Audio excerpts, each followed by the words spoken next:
So good morning, everybody. Welcome to our meeting this morning. Dane will be just a couple of minutes late, he's informed me.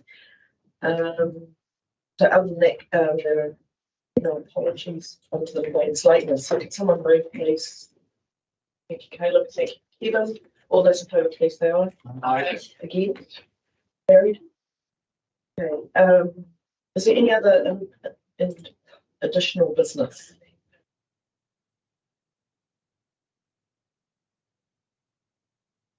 Any declarations of interest? Can I have confirmation of the minutes for the 27th of September, please? Thank you, Sarah Jane. The seconder. Thank you, Caleb. All those in favour, please say aye. Aye. Yes. Carried. We've got a public forum this morning. Jen Schumacher's coming in now. And good morning, Jen. Welcome. Thank you. We've got we're actually ready. We've started the meeting, so come on up. We've got the podium there for you to the public forum this morning. So I'll turn the light on. Thank you, Georgie. Fabulous. So welcome, Jen. Good morning. I actually really hate these things. Yeah. Hey, I'm so polite. I just want to see that when someone comes to a meeting, they've been once before on the same subject, that maybe with a time frame, like a year or something, we should be allowed to come back. I'd like the council just to acknowledge, sometimes there's changes, sometimes there's for things you might not know or do know. And if we can't come again, if we've raised it once, seems to me that's kind of a little bit hard for people.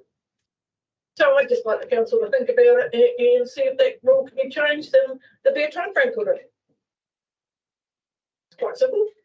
Yep, and we can discuss that and come back to you. Is there any questions for clarification for Jen? It's fairly, quite simple, yeah. And I guess to give clarity, Jen has spoken before on a item in the previous term, and our standing orders state that you can only speak on it for once. So yeah, we can come back to you. That's me done. Thank you, Jen. Thanks for your time. Lovely to see you. Okay, so item 7.1 is the Risk Insurance Committee report from yesterday. This Jadine was in traffic. She's in Hamilton. She was getting to the office to be able to come in on the team.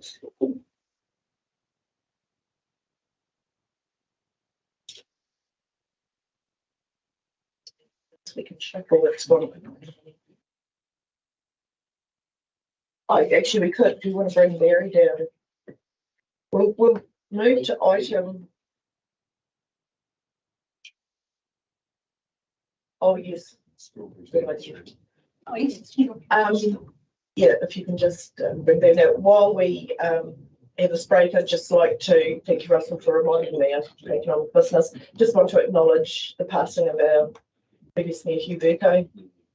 I think we can state how much he's given to the community, or gave to the community in that long period, and his work with civil defence, especially, and the work he did in the regional council space.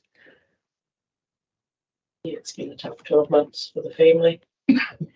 And funerals and on Friday, and council will be covering the cost of the hire of the event centre in Warrenford. That's nice. Yeah. We can do as a previous mayor. They held the office for a long time.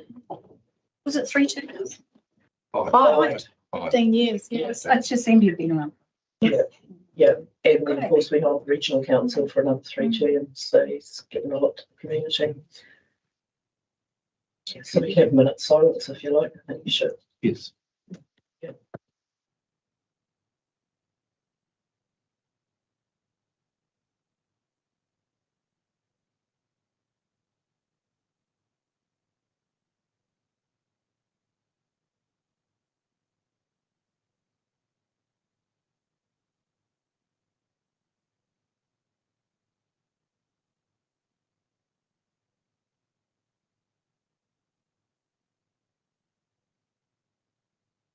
Thank you. I think we'll all remember a very strong man. my memories of you actually go back a very long time. As a young child, when he was in the woolshed as a shearer at my parents' family farm. He was a strong man, and that's how we will remember him. Thank you. Right, Barry, we just had a wee moment about Huberto, so just gather ourselves. All right, Bruce.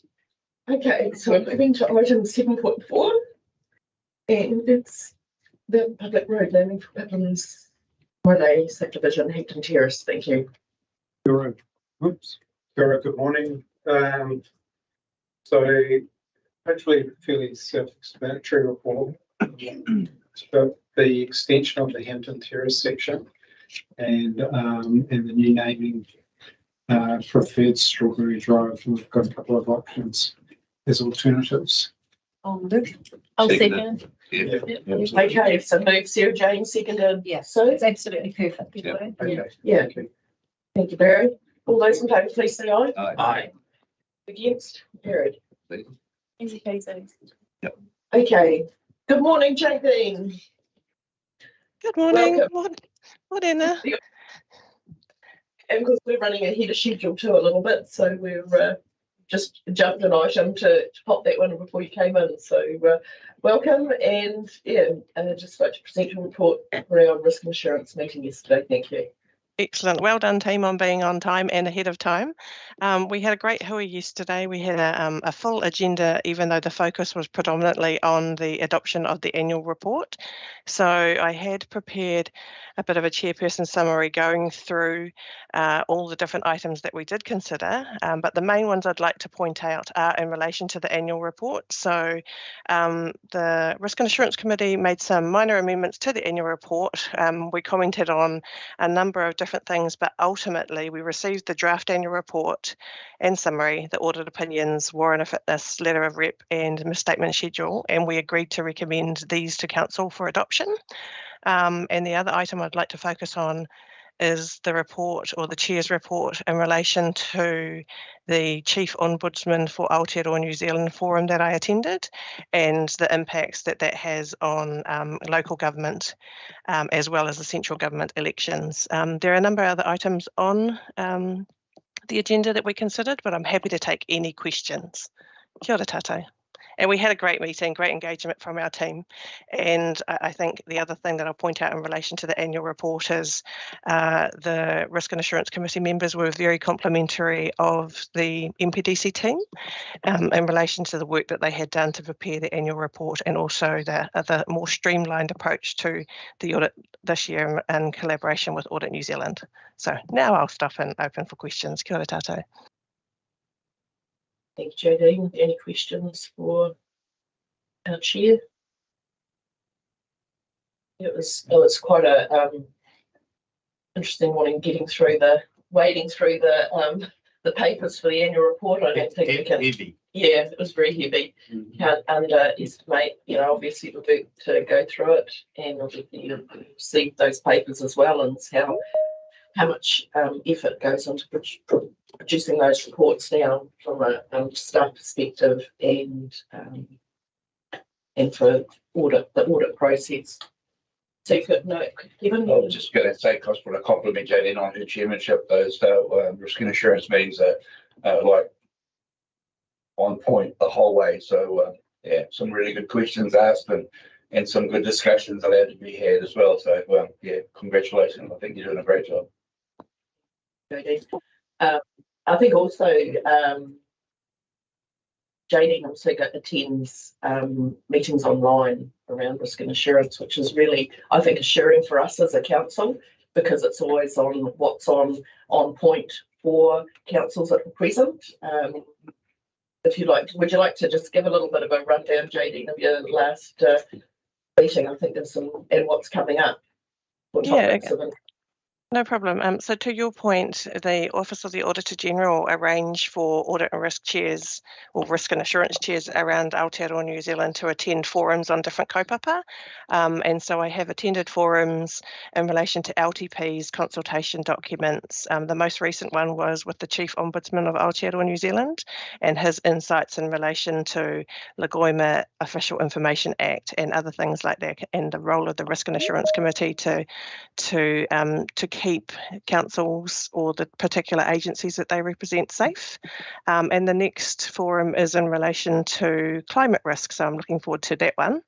And a previous one that we've also had was in relation to three waters and the risks that poses across local government. So yeah, they're really interesting forums, and it really helps me to focus in on areas that could be of relevance to Matamata-Piako District Council. Thank you, Sure. Jane.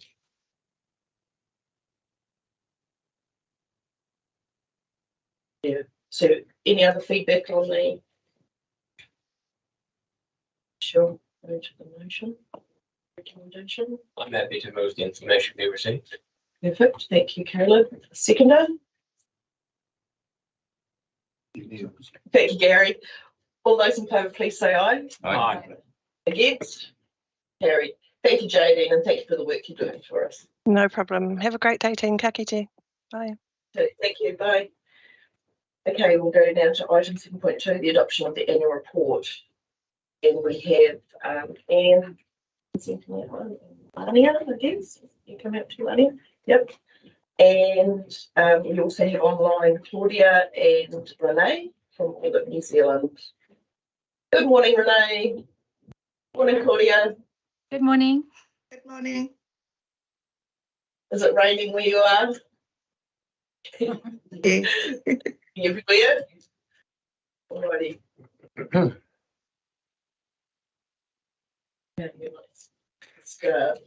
Let's start. Thank you, Anne. Good morning. I'm pleased to present the annual report for 2022-23 and the annual report summary. We thank the auditors for their hard work and assistance in getting us to this point today. There have been a few final minor changes since the draft that you received the other day, which was draft 5. These changes are in the schedule of changes, which is uploaded to Teams this morning. Annual report and summary, as Jadine has said, have been reviewed by the Risk and Assurance Committee. The audit opinions have now been inserted into the documents, and the very final versions are now also in the Teams hub. In terms of section 3, which is the performance measure reporting, the focus this year has been on adapting to the new reporting standard FRS 48. This standard has a focus on making sure that the information provided in section 3 is appropriate and meaningful in explaining and how we have performed. So we have added extra contextual information explaining how our performance measures have contributed to the way that the goals of the organisation, and more commentary under each of the measures so that the general public reading that information can get more out of it. And we've also focused on disclosing any judgments we have made in terms of the measurement, aggregation and presentation of the data. So in terms of how we performed, we reported against 57 performance measures across the 8 activity groups. Of these, we achieved our target on 33 measures, partially achieved the target on 2, and did not achieve our target on 21. And there was one measure which we weren't scheduled to report on this year. So I'll hand over to Lania for some other comments. Yesterday we started with thanking the auditors because the process this year has gone so much smoother than last year, and it comes down to that really good communication, consistent team with the auditors, and yeah, they've put in a lot of effort to make sure that we could meet our adoption date today. So I really appreciate that. In terms of the financials, we put out the financial statement warrant of fitness that is intended to give you some assurance that we've considered all the important matters, and it just sort of highlights some of the issues we came across this year. So yeah, I'm happy to answer any questions if you've got any questions on the financials. Questions? Comments? Thank you, Helen. Not a question so much as a comment, as this is really, really well done. And I appreciate just the beautiful layout and the work that's gone into it. And I'm not the cleverest light bulb in the pantry, but even I can read this and it makes sense to me. So thank you for that. It's awesome. I'm in the same light bulb pack as Caleb. I think you're likely to turn on the right-hand one, not the left-hand one. That's it. Yes, well, you know, hey, I've got a comment and a question, and it relates to the world of one of the things in the world of fitness. It's on page 42 in the agenda. So if you'd like to click down to page 42 or the agenda. And 12.2 says, are you satisfied that no matter in the financial statements is misleading? Well, I'm not satisfied. And this relates, if we can flip back up to the agenda, page 19. Sorry to send you all over the place. Find page 19 in your agenda. Is this the attachment you're talking about? No. And the interim. Yeah. Page 19 of the agenda. Of the agenda. Of the Page 19 of the agenda. Yep. And Yep. What is there is the rates increases, the affordability, green heading. Okay. Yep. And the statement I wish to focus on is that says the quantified limit from the financial strategy included in the 2021 to 31 long-term plan is annual rate increases will not be more than 6% other than year 1 and 3. The limits are set there as written. So I'm assuming that, and I might need some guidance here, that year 1 is 2021 to 22. Is that increase? And then the 11.81% relates to 23-24 year, correct? Mm-hmm. I find it a little bit misleading because we had a workshop that they talked about 11% being would be quite a low rate increase compared to the figure that we were quoted or talking about. And also the 6% concerns me as well. My understanding, looking out from here for the next 10 years or so, is that 6% is going to be quite a low figure for some of those years. So I guess do you want to clarify that? Yeah. So these are the limits that we set in that last long-term plan. So we can't change things each year. They're set in stone and we have to report against them for 3 years. My competency. So you understand that it was set at 2021. Yes. And we're now in 2023 where the economic environment has changed significantly. So the limit can be changed, as Yes. it was changed from 4% to 6%. Correct, yeah, because the previous term was, yes, correct. Okay. And to recall the way we do that, it's often set before we even really know what the Conditions. are, what can be spent. So that's just the process that local government follows. Okay, so the question I had is, you know, in my mind, this is, I could interpret this as you know, being misleading percentages, but in actual fact they're not, because the 6% could be changed. Is that the correct understanding? Under each long-term plan. Okay, all right. But it was identified in that long-term plan that the rates would go up in like this current financial year by 11.81, and that was primarily with changes to curbside and bits and pieces. Obviously, the economic environment added to that, which contributed to a further rate rise, and that's where our next long-term plan will be discussing what. Yeah, so going forward, changes in the environment can change these percentages, yes? So and every council could have a different view on that. Yep. Okay. Correct. So, I think that would be correct in saying that. all right. Thanks for that. Okay. Any further comments?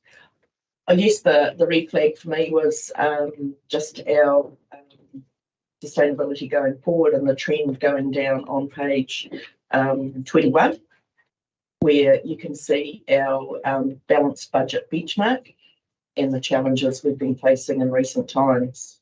The years are missing on the document, but you can work backwards that the 22-23 financial year, we were 85% under the 100% balanced, and we've been trending down. So I guess we need to unpack that as a council to understand, are we rating adequately to pay for our groceries? Obviously, this last year was quite a challenge with weather events as well. That came at a significant cost as well.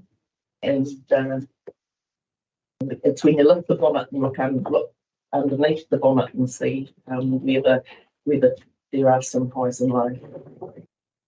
That would be my comment to make. Any comment would go now to defer to Renee and Claudia for your input. Thank you. Yes, thank you. Just noting again what we said yesterday in the Audit and Risk Committee meeting, that a really big thank you this year to management, all the support and assistance during the audit. It's always a tough process, but I think everything went quite well this year.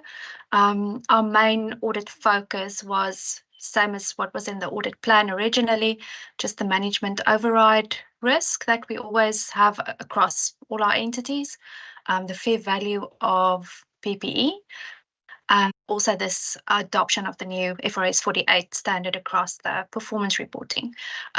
Audit is obviously now concluded, and I don't know if there's any questions for us at this point. The next step for us would be the report to council, which we are going to start compiling now out of all the results from the audit, and we'll try and get this to the next meeting for discussion if everything goes according to plan.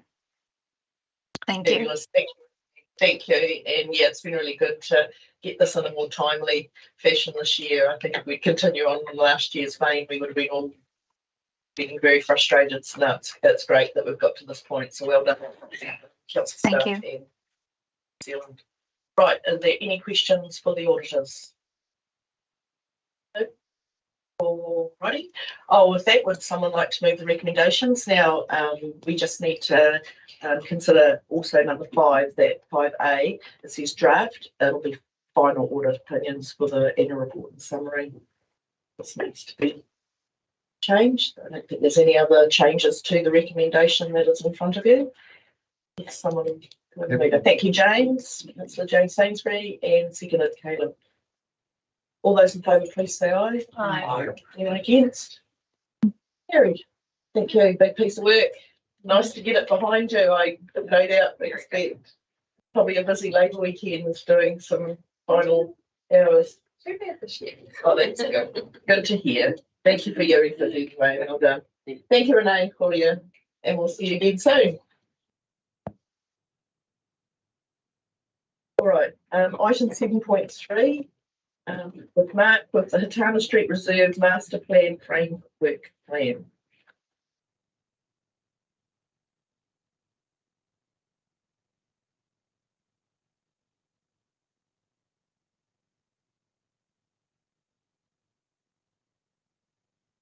Morning, Mark. Good morning, Madam Chair and Councillors. The Hatana Street Reserve Framework Plan has been a longer than anticipated journey thanks to COVID and various other things. You may recall back in March, end of March, we had a workshop on this project with direction to do a few updates to things that have changed.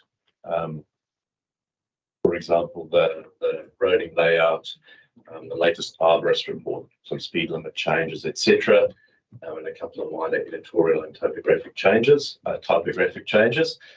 Those have all been completed now, and so we take the report as read and recommend that Council receives and endorses the Hatana Street Reserve Framework Plan.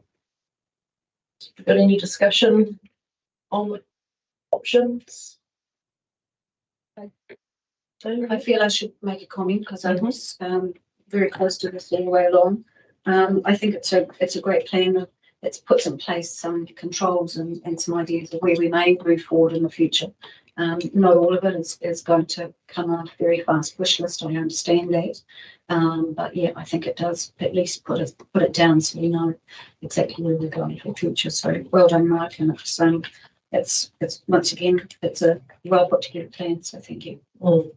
And just to follow on for those comments, thank you. So it was also the consultation with the community that's been undertaken, and to form a sort of a strategic view of what that space could look like, so that if something else comes up that doesn't fit there, there'll be that robust discussion rather than bounce around and make ad hoc decisions. So I think it gives a bit of clarity around that space going forward.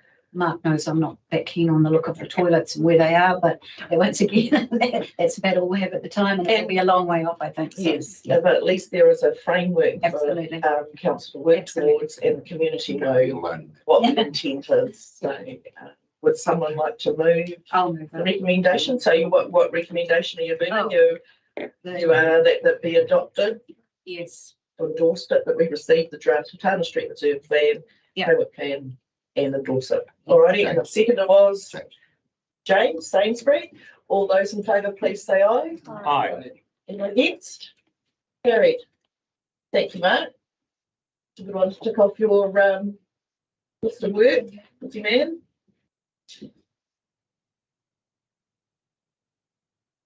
Okay, we move to item 7.5. It's me. Yes, and I guess with Ellie, so you going to present it? I am. I was hoping Ellie might be here. Yeah, I've asked her to come down. Yeah, and potentially coming. I'd really like Ken and Elena as well. Yes. Yep.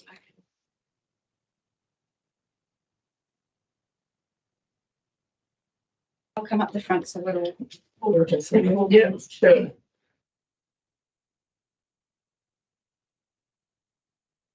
You're significantly ahead of schedule. Yeah, clear.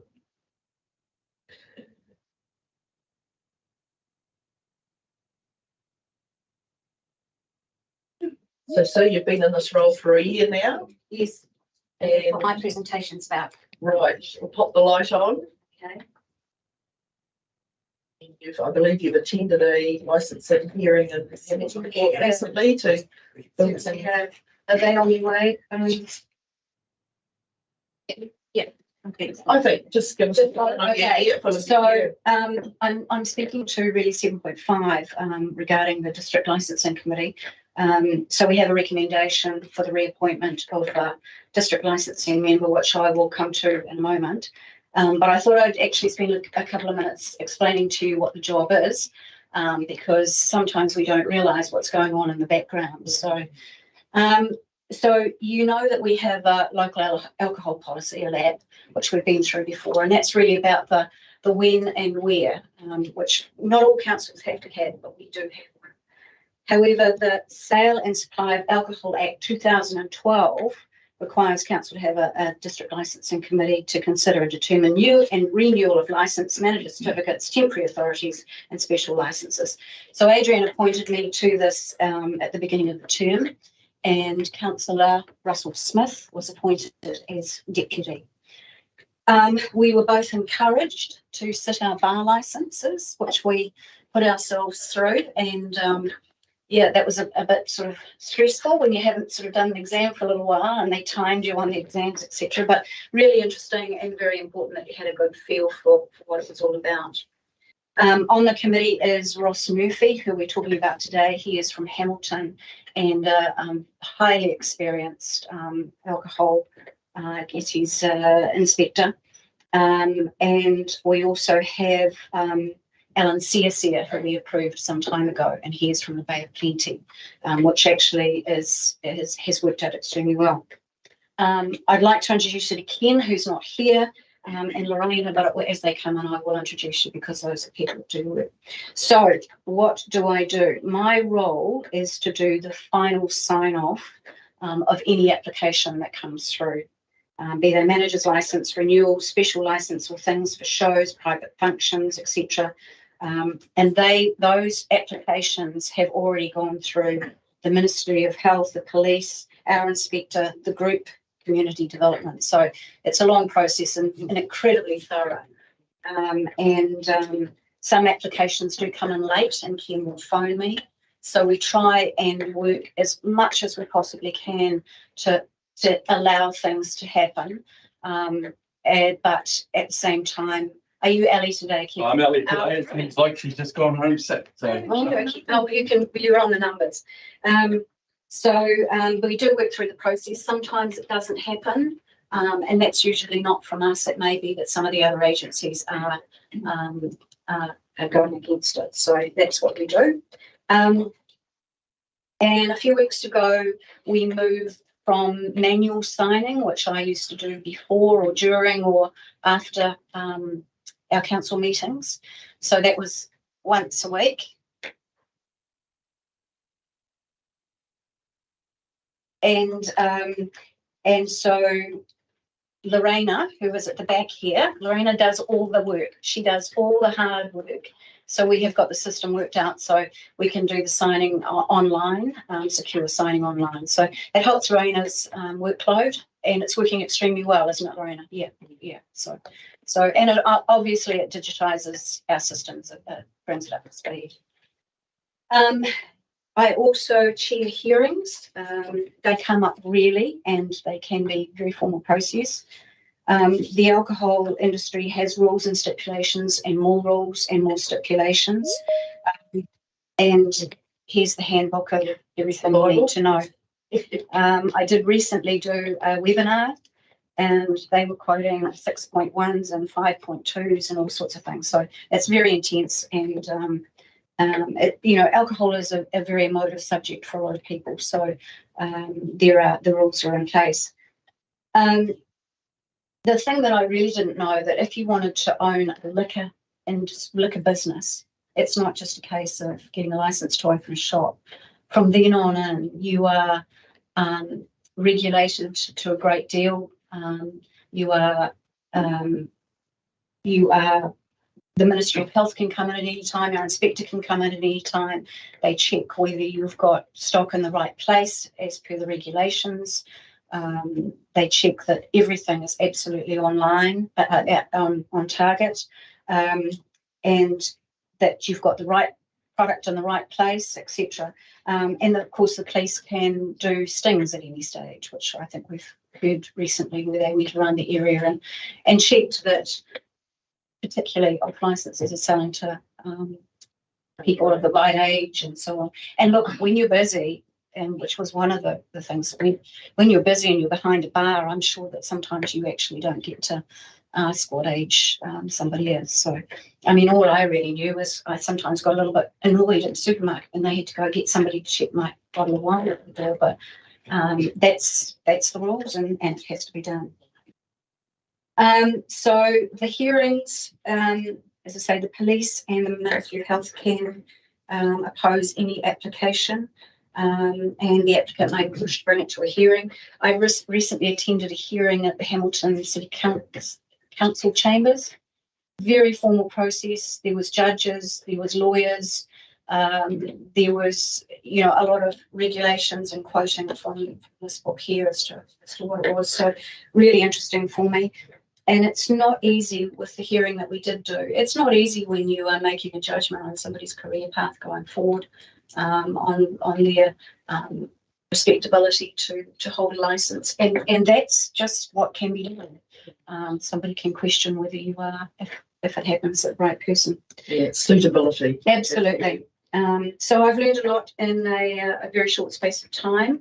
But really, the first thing that we need to do is to approve Ross Murphy as a list member of the Matamata-Piako District Licensing Committee.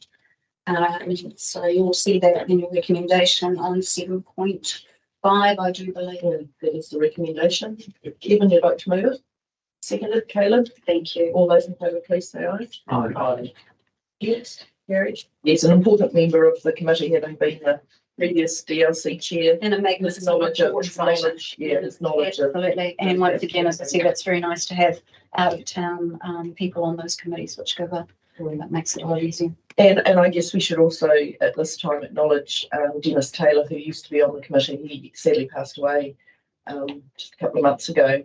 he had been a member of the committee for quite some time. He was a previous police officer and owned a liquor store in Waihi, I believe. So that's where you get people on this committee as your experts. They have knowledge in the field, whereas us as the licensing chairs tend to be lay people, and with a chance that we might have a knowledge of it. So that's where it's really critical to have that knowledge on the committee to give us assurance again of doing the appropriate action. And I think we don't realise sitting around this room here the back work that goes into these applications, how they come in and what is required. And Lorena does a magnificent job of doing all that, and she's reasonably new. She seems to have taken to it like a duck to water, and Ron may she stay with and I think it's definitely a move forward to do it digitally, because if things come up and you don't live in Te Araha to come over and sign things, it certainly makes it easier. Quick phone call, sending an application, and you do review. She's not waiting till Wednesday to do something. And I think, to be fair, receiving it online, you read it more thoroughly than you did in the office. Right, we will now move on to the next item. Can I just Yes, sure. Sue, for a very informative report? Yes, and I agree. That was great, Sue, because it's often just something that we just do and don't actually explain. So I think with the number of new councillors at the table, you now get appreciation of what the licensing committee does. So that was very appropriate. Shall we move on to the next report? We will. Before you do that, can I just Yep. clarify, Mr. Taylor passed away, Yes. Not, yes. so Mr. Taylor is not seeking renewal. No, we didn't know that until I see. we weren't aware that was. So when was this written? When did he pass away? Oh, it was written a while back, and he only passed away very recently. Yes, he didn't inform us. So. He had couldn't. Sorry. I'm right in saying nobody wished to So he was very, very. He wasn't well. Yeah, we've been unresponsive. He hasn't come back to us a number of times, so we were having difficulties in contacting him and getting. Yes, so we needed to replace them. Yeah. Now we know why. And so, just the past councillor Bridger was put on there as a buffer between. And he still is. And he's still on the committee? Yes, he still is. He runs out. He runs out next year.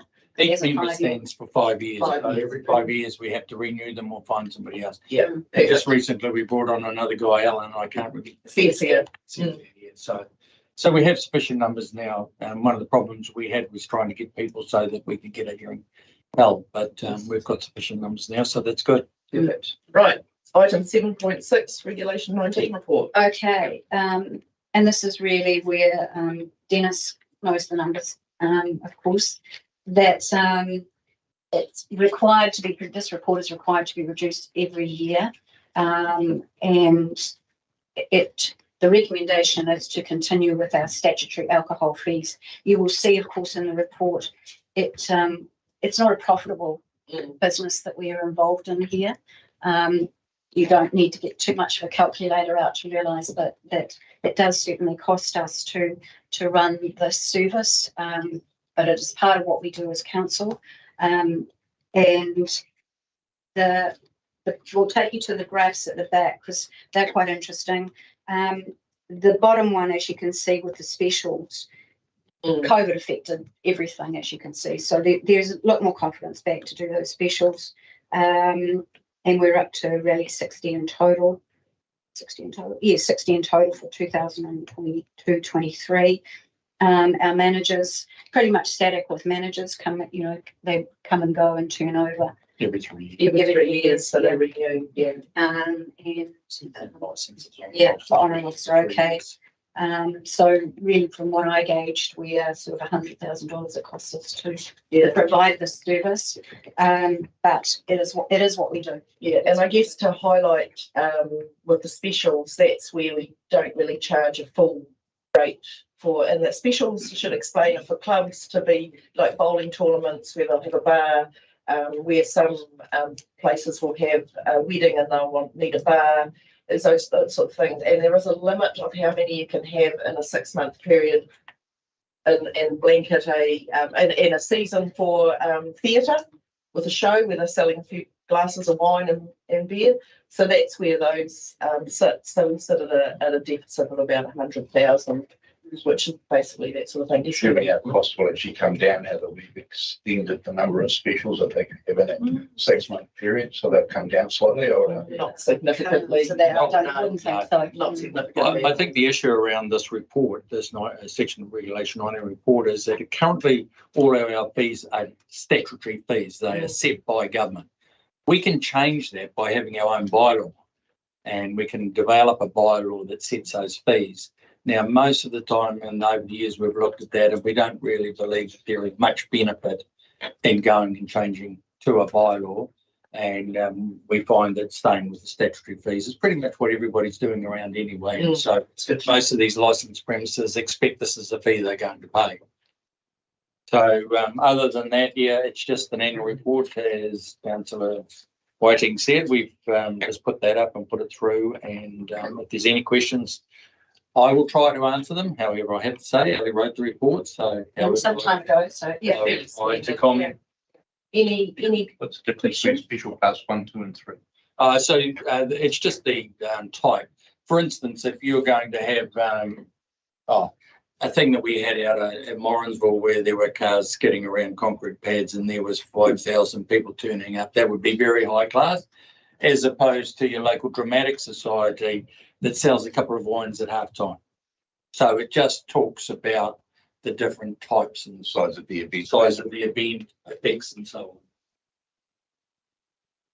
on. Okay, so someone wants to. Kevin, second Caleb. Sorry, all those in favour, please say aye.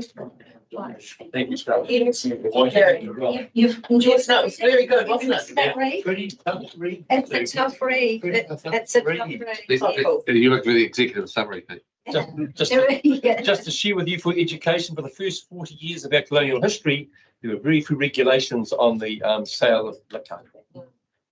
No? Yeah, it's a very thorough process. Okay, we'll move on to. That was the first bit in the book. We will move on to item 7.7, non-asset activity performance measure framework. That's next for Laura. Laura, welcome, Niall. Thank you, Mayor Adrian. So I'll take the report as read today. However, I do want to point out that a few updates have been made to the framework since the drafting of the report. And to the attachment that we provided with the proposed measures. And some of these changes have been the result of some internal discussions with elected members through workshop discussions.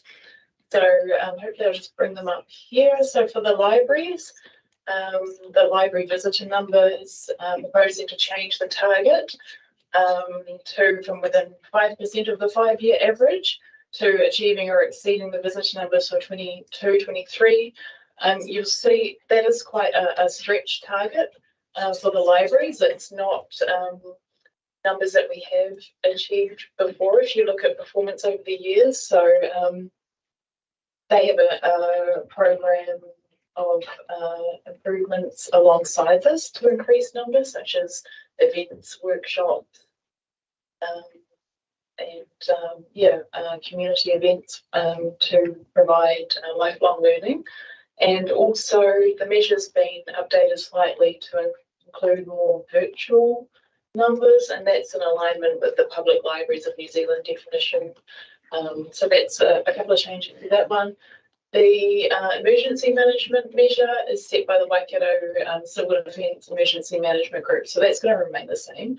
We were looking to maybe if we could tweak it slightly just to improve understanding for the community, but that remains the same. However, we can change the targets, and we're looking to increase our assessment score year on year.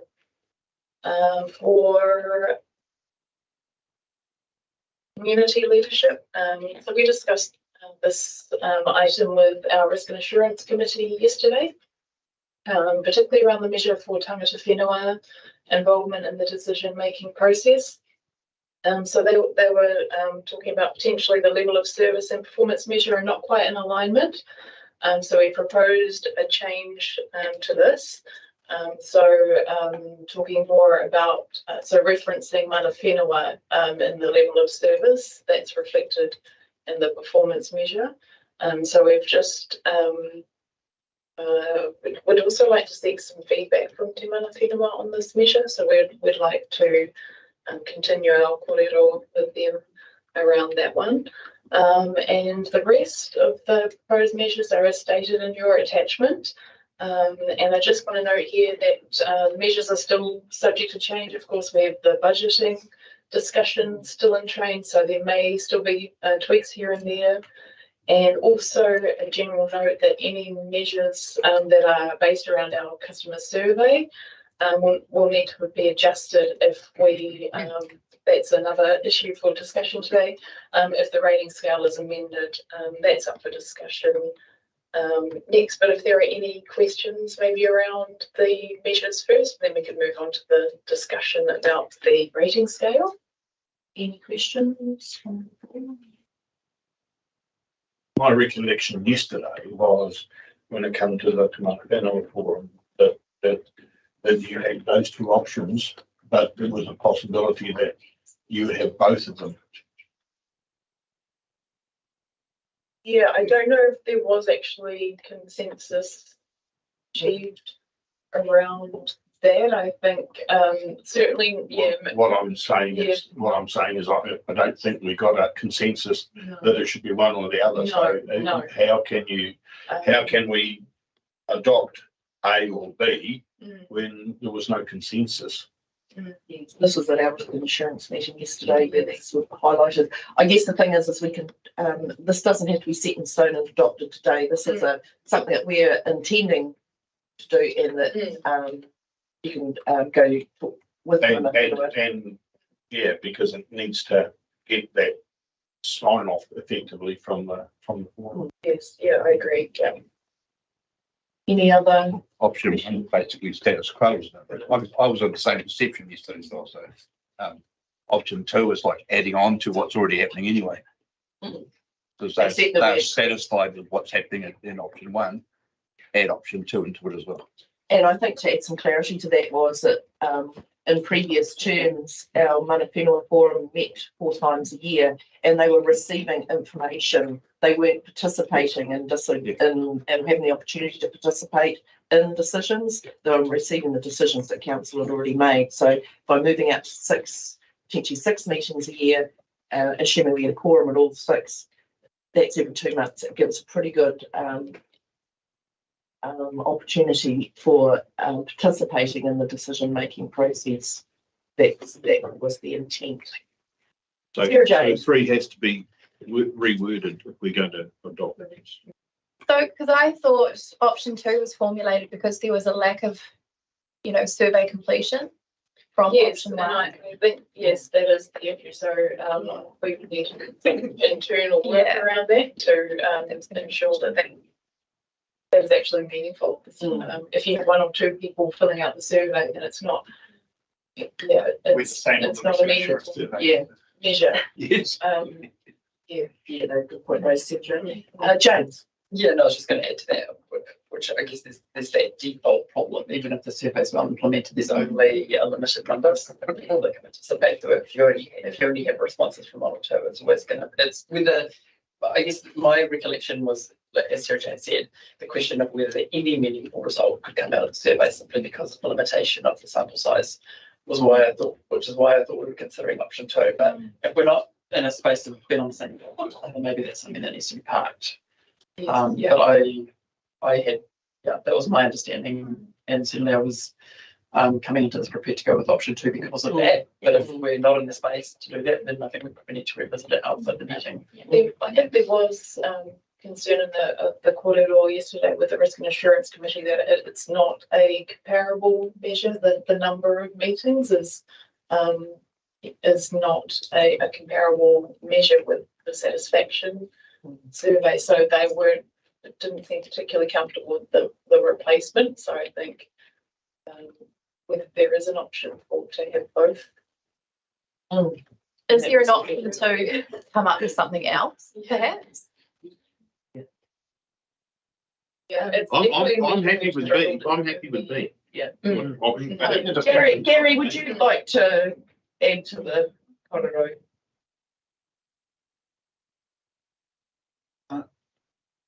The options that are provided in the Mana Whenua Forum currently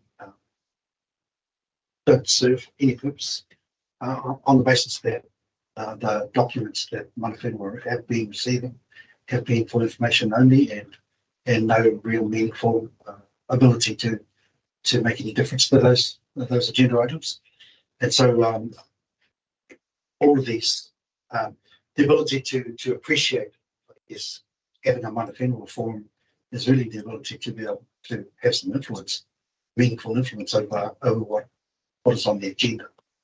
And so, people will arrive and discuss all their data because the agenda items aren't of interest, if you know what I mean. And so the discussions that have been held recently, probably the last 12 months, have been more about, so if there were agenda items that had relevance to Māori communities, then the engagement and participation would increase. And we saw that with the Public Kāinga Plan Change 54 policy. It was an agenda item that was driven by the Mana Whenua Forum, and so participation was really strong.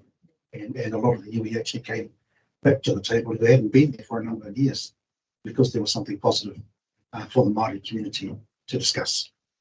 So that's really what these options are about, is how do we find something meaningful to measure Mana Whenua Forum. And I think the option to go back to the Mana Whenua Forum and just discuss what some of that looks like might be the better one. I think it's 3B. On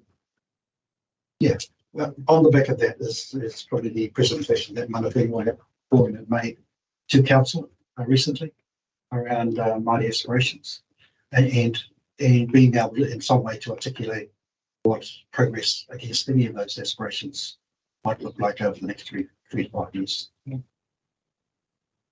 Thank you, Gary.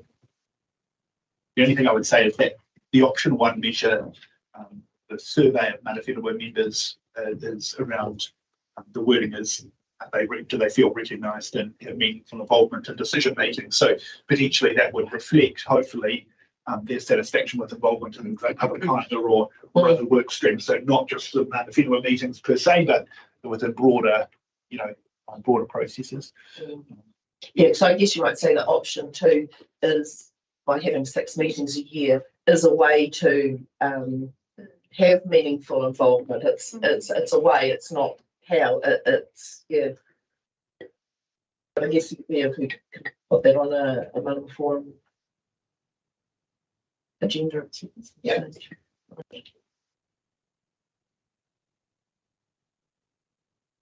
So shall we go on to the scale of? Yes. So or do you want to vote on? Do you want to bundle it, or do you want to do 2 sets of recommendation, which is going to be most practical?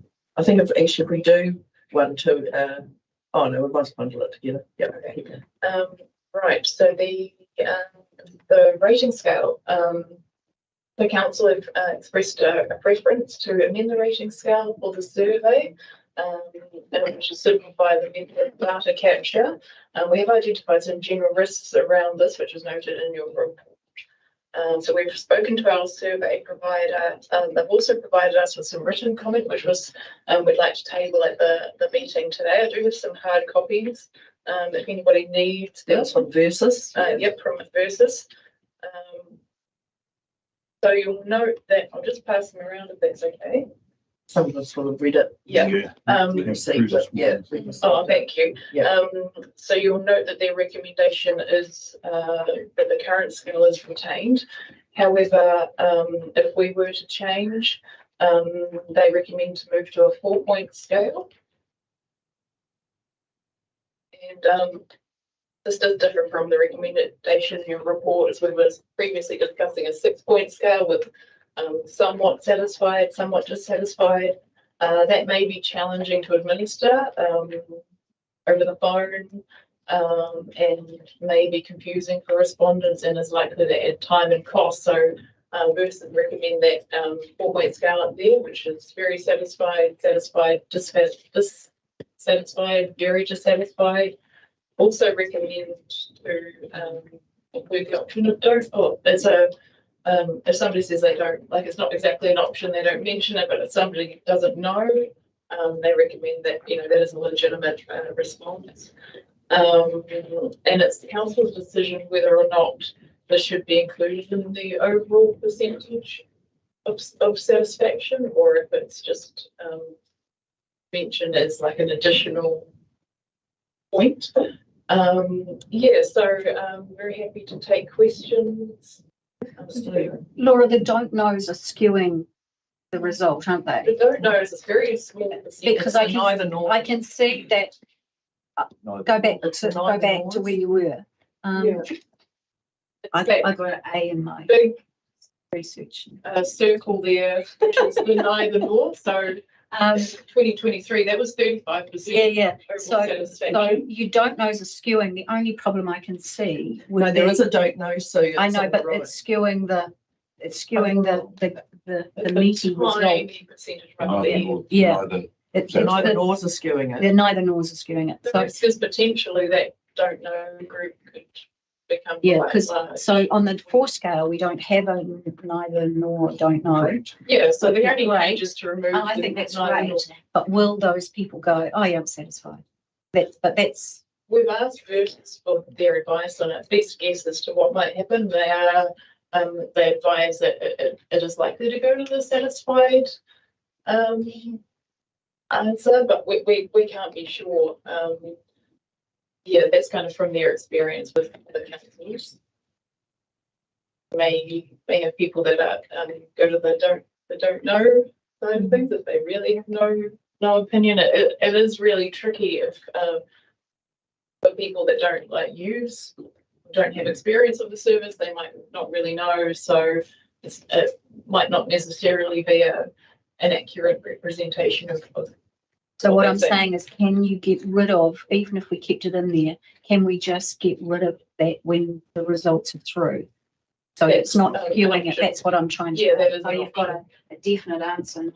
Don't know or the other one. But currently the don't knows is still adding to the 100%. Yeah. That's what I'm trying to say. So can you take the don't knows and what was the other one? Neither nor. Can they take those out? Or can they not be changed to not applicable? Because in that letter it said that they may not use, say, the library service or the pools. So would not applicable make more sense rather than neither nor? It's, if they're not using service, then so typically they do ask if you've used the service within the last 6 months. If they say yeah, then they carry on. It's a hotel question. So if they say no, I haven't used the library, they skip. Okay, because it wouldn't be practicable. Then 4 points. Then just the 4, yeah. Well, I think from our discussion the other day, I thought we finished on a 4 points. Yeah. Not we haven't determined this though, guys. No, but I mean, got to think about it. That's the way the discussion was heading. Because I was confused to see a 6-point scale in there. Yeah. That was. Yeah, I think getting rid of the somewhats is. Like, I guess if we put ourselves in the shoes of the surveys that we answer now as Joe Public for the things that we do answer surveys for, the things that are more tighter than the scales, it's something you get a scale of 1 to 5 and you're rating things, and you just bang on the middle one because this is human behaviour is just not about human behaviour at the end of the day. If you rated either end, you might be asked to put a comment. Yeah. And it's a waste of time having information that's waste. Just what I was going to say. It's quality of the data that we get, which is important, but also how we deal with it. So someone who doesn't know doesn't deserve to be counted in the satisfied or dissatisfied sections, because they literally don't know. So if they're not using it, I agree with if they can have that second stage question, have you used it? No. That currently uses it, yes. Then they don't get an input into that section. That's great. But, because currently the happy with level of satisfaction the 4, because the don't knows will actually just be weeded out by a skip. So, Yes, it might throw things in year 1, but we'll get there. Yeah, and I guess that's the interesting thing, isn't it? Is that to change, then there's what do you measure? You can't really measure the previous. Yeah. But you acknowledge that, and I think our decision here is about, does it make the survey more meaningful by removing the neither nors? And I think that's the crux of why we're reaching this point, I presume. So now the next thing was about including the don't know, because if people might have used the service, they sort of might be a bit ambivalent to how they felt about it. Are they able to say don't know? Should they, should they be given? Yeah, but I guess the thing is this is, But it's upsetting conversation. And it's not meaningful feedback or engagement. Because it is sort of recommended to keep the don't knows in, isn't it? We can certainly put them off to the side and not include them. So yeah, I think happy to include them if they don't count them. Yeah, James, thanks me. Yeah, so my understanding of the recommendation from Versus was that, you're doing this, like you're saying on a 4-point scale, which of these things do you fall into? Don't know wasn't on there, but then when they say, I don't know, that's when it's put to one side. So it's not like they're not prompted with an option of no, right? And that's similarly there. So there's some acknowledgement that people don't participate in that way. I think so. I would agree with Versus that should be something that's still reported. Like it's not a prompt. You don't know, are you satisfied, very satisfied, dissatisfied, or very unsatisfied? They only read those categories. They only read those 4 categories out. So I think that's appropriate, and I would be surprised if there's more don't knows because of that. I guess the challenge always with the neither nor was that we tended to look at an amount that was satisfied. So if you had a huge, our performance measure was, are you satisfied or very satisfied? And we'd get like 30% are very satisfied or satisfied. But of course, 40% would be even more. So I think that should tidy up that and be a much tidier option. So yeah, I'm comfortable with 4 categories. I do think we should be recording the don't knows. So there, though, can it be put off to one side? I guess I'm okay with them. I guess I leave that to the survey people as to whether that's included in our performance measure, just because when we say something like, 70% of people were satisfied or very satisfied, behind that there's validation of the data, i.e. we surveyed 100 people and they were weighted across the district in this way and so on and so forth. So I'm just concerned that if we do have don't knows, of which there's not very many, and we park those to one side and don't include them in the analysis, is actually the quality of the data as good as it should be. I suspect it may not be. So I don't know, but if that's the case, I'm quite comfortable with the don't knows still being part of that sort of analysis. I understand what you're saying, Kev, but it's just more about by including them in our count, that's actually part of this is quality survey data because we've done this and it's surveyed this number of people and it's weighted across the district. So I think my gut feeling is that if we shift to the 4-point scale, if somebody says they don't know, it's still recorded as don't know. If in fact our performance measure is based on everybody that was surveyed, include those that say don't know, that would be the tidiest way forward. Thank you, Joe. I think you summed that up well. It's around the concern around the neither nors, and it doesn't give us any guidance or information. And 30% satisfied or very satisfied, and actually that's also it doesn't give an impression that's perhaps accurate. Read in isolation as well. So that's the bigger problem. Okay, so is there any other feedback, questions? All right, we'll go back to the recommendation. That the reports received, that we approve the draft performance measures. As our feedback on the we'll confirm the preferred preference measure. Have we got a preferred preference measure? I thought we were taking it to Matamata-Piako. Yeah, well it is, that's in there. The recommendation is confirmed. The preferred performance measure for mana whenua engagement, further engagement with mana whenua. Have we got a preferred at this point in time? This is the 2 things. I guess they are preferred at this point in time, so we'll just take it at that and we'll await their direction. And and we don't do neither nor. And that we delegate staff the ability to make changes to the framework if required. And all related auditing, and council confirms its intention for the annual community view survey rating scale be.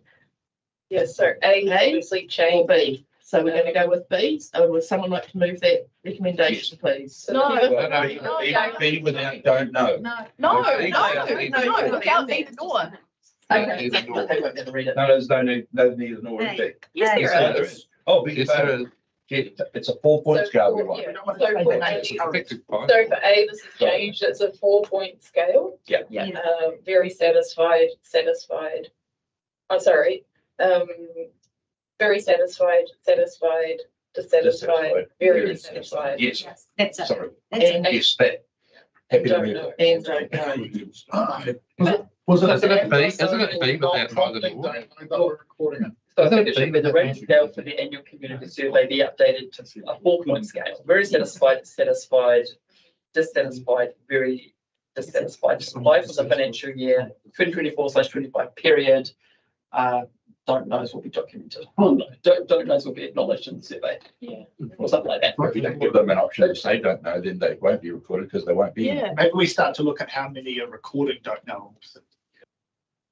So that don't know is included in the, So But it's not it's the not included in the option. scale. It's not included in the scale. No, but it's recorded. But it's recorded. Yeah.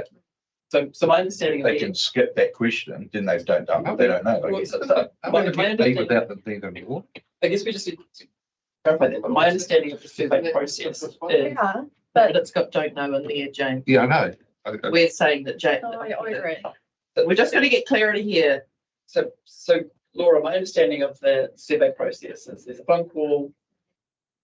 Have Do you you, use the library? what do you think of Councillor Sainsbury? Are you very satisfied, satisfied, dissatisfied, very dissatisfied? I know. Don't know. No. No, we're just saying. On the survey.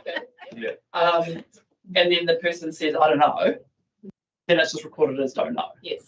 But they're not prompted with the option. That's not. Currently operating. Like, so on the scale, we only have those big categories. Period.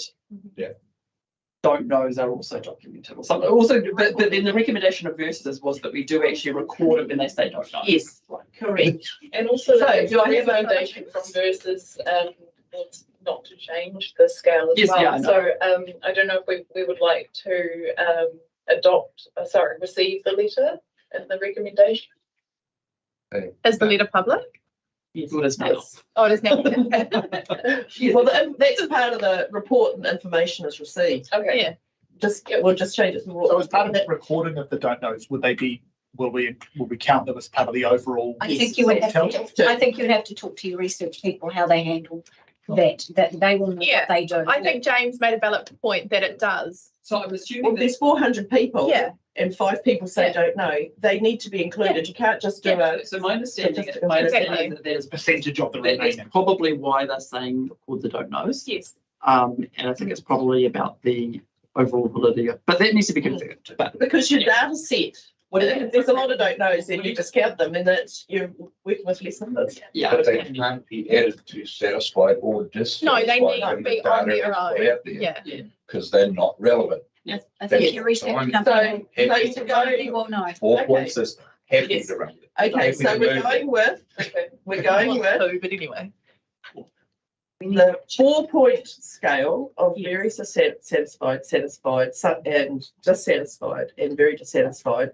And then a second point, responses with don't know is recorded as per the recommendation from the survey provider. Yes. Perfect. Are you happy with that? Yes. Do I have a mover? Thank you to Kevin and seconded Gary. All those in favour, please say aye. Aye. Against? Gary, thank you. That was a good, robust discussion. Don't know. Neither nor.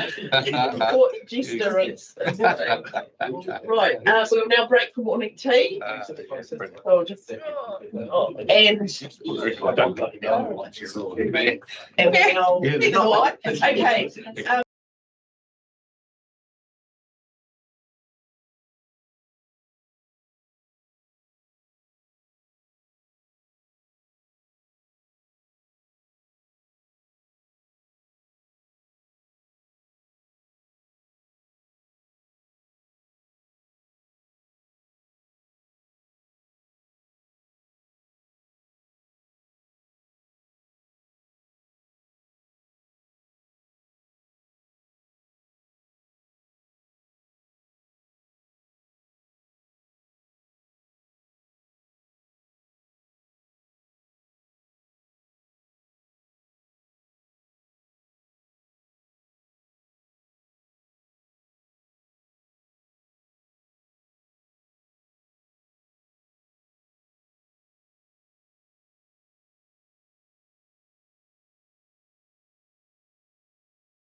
assuming live streaming.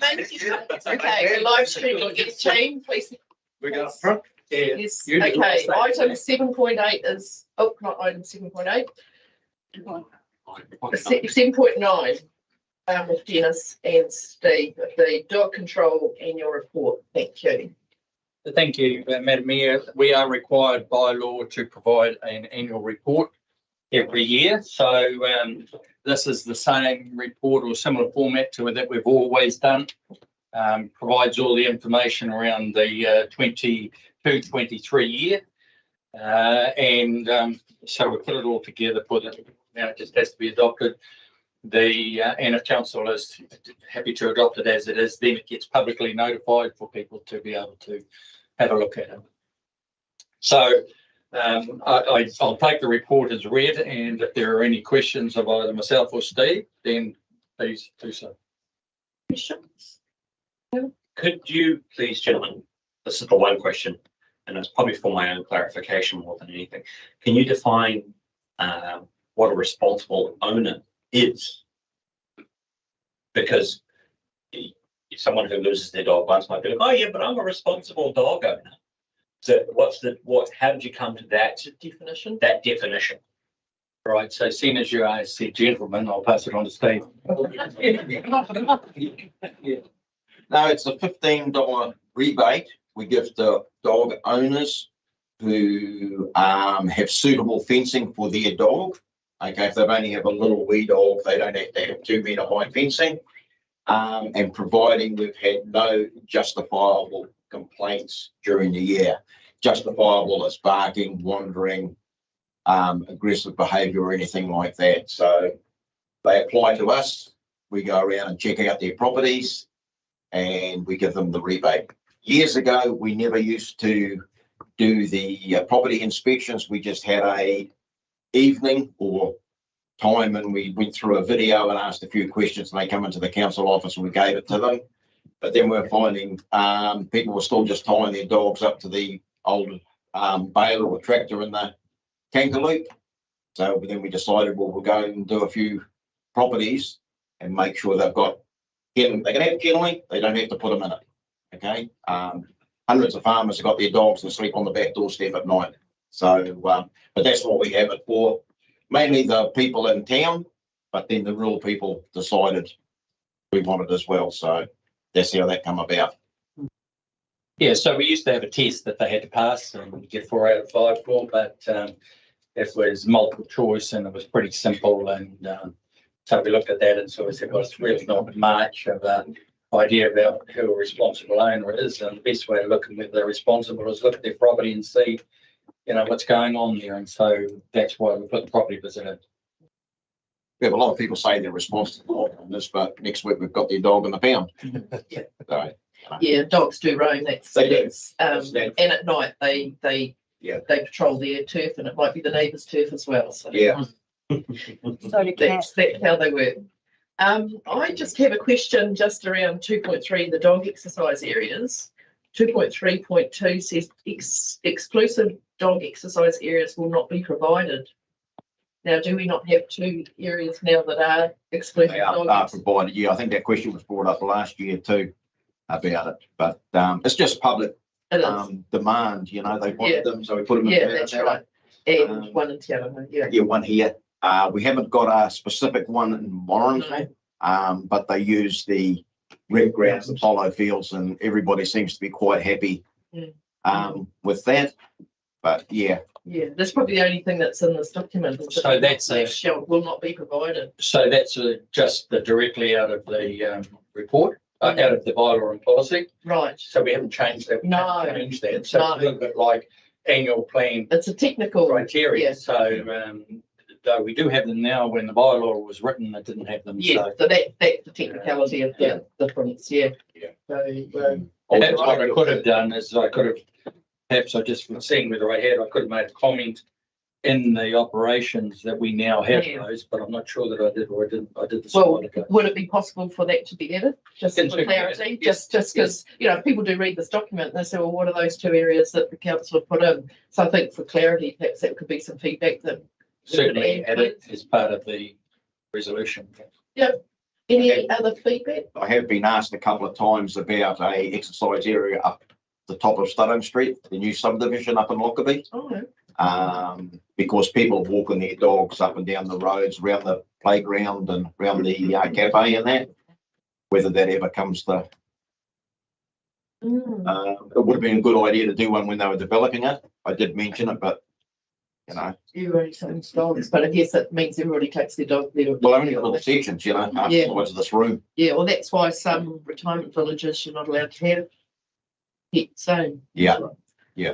Rotary project. Okay, James, you've got your light on. Yeah, I guess it's just following on from that exclusive Rotary dog project. exercise area will not be provided. I guess I'm comfortable with that remaining both in the bylaw and here, because that really speaks to the obligation that the council has. So we may have provided it, but there's no obligation. So if for some reason these things are decommissioned or not maintained, because I'm particularly thinking of the Matamata one where the fencing was provided by a member of the community, which is fantastic.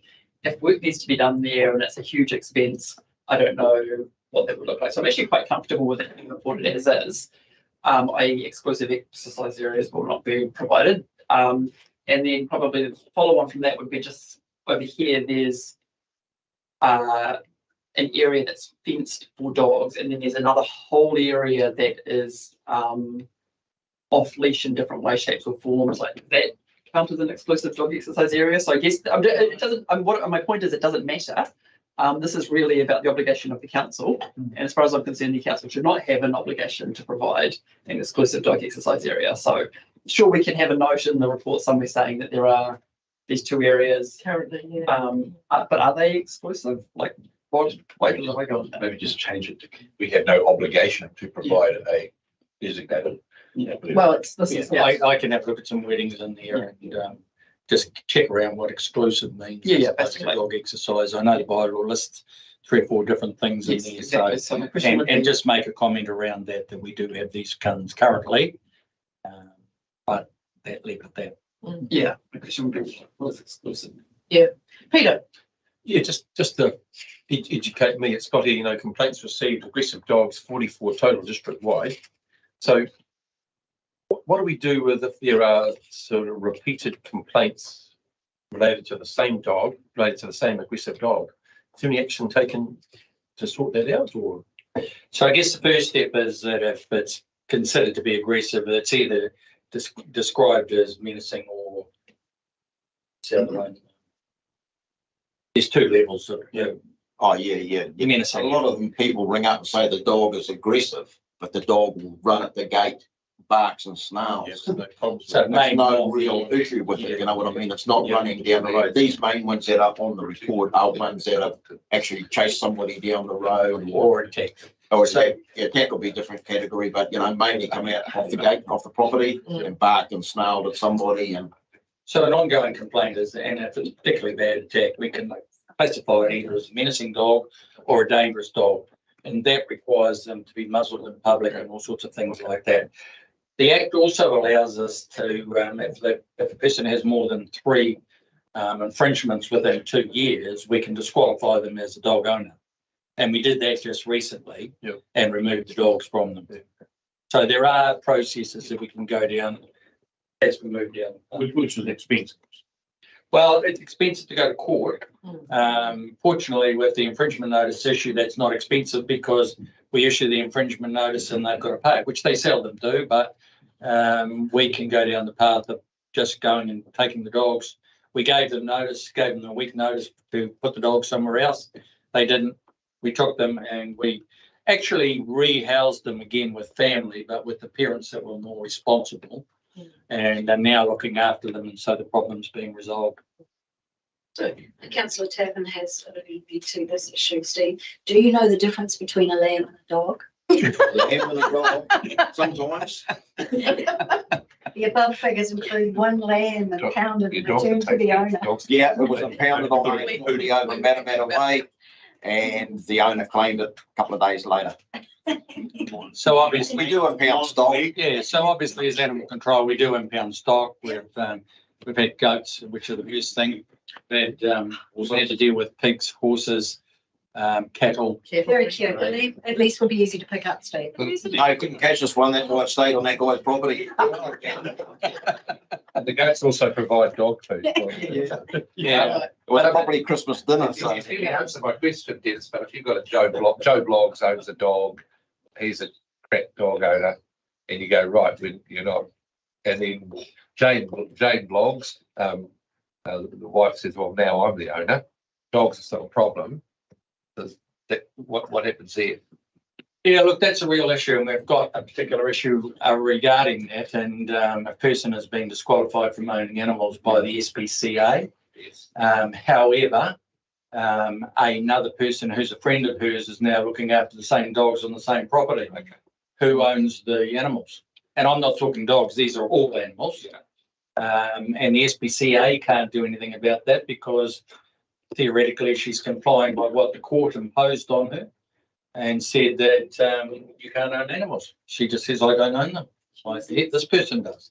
But they're all on my property still. And so there are fish hooks with the law, and we can only try and work around them as best we can. So, Dave. I guess a little bit of background information that I'm interested in with the cost of the looking after stock versus looking after dogs. I can't find it, but it looked like the dogs is about 90% of the cost of what you do. So with the 10% of the stock issues that you deal with, when we were having a conversation around the cows and things, and you were saying, you can bring in stock trucks to move them and stuff like that. I'm assuming that a lot of those costs go back to the owner of the stock before they're released. Yeah. Yeah. So of the 10% of the stock that you have to deal with, how much of the cost of dealing with those would be recovered? Through fines and things, because obviously owners of stock are much more likely to pay fines than potentially some owners of dogs are. So probably not a lot, to be honest, because one of the issues that we have about stock on roads is by the time our after hours guy gets there, the stock are gone. We've still paid for him to go out and respond to the road. We don't know who to charge it to. An owner down your particular way, we've fined him numerous times for the stock, and he's never paid a cent and will never pay a cent. So we do, the responsible stock owners, when we find the stock on the road and Steve or somebody puts them back and we issue them the cost, will pay. So, but a lot don't, and a lot, there is just nobody that we can find that is responsible. Stuff are gone when we get there. So, and without holding you to a figure or anything, would you say half of the stock that you deal with, you kind of have responsible owners for, a quarter of them? Yeah, the first thing is if we can identify the stock owner, we issue them a notice about their fencing. Basically say your fencing is not suitable, tidy up your fencing, we had a complaint on such and such a date. Then we issue them an invoice for $125 during work hours and $175 after hours per call out. The majority of them pay. I don't know whether they still go to the debt collectors here or now or not. I know there's a certain threshold for what we've got to pay to get that money recovered. Sometimes it's not worth it, but most of them in the end, they ring up and complain and moan and things like that. But once we explain to them, they're quite happy. When I was doing the after hours, I used to make sure I found out who owned the stock when I put them off the road in the middle of the night. But our contractors now, they just get them off the road and they don't go door knocking looking for an owner, which is a little bit of an issue, but then they've got other things to do as well, so.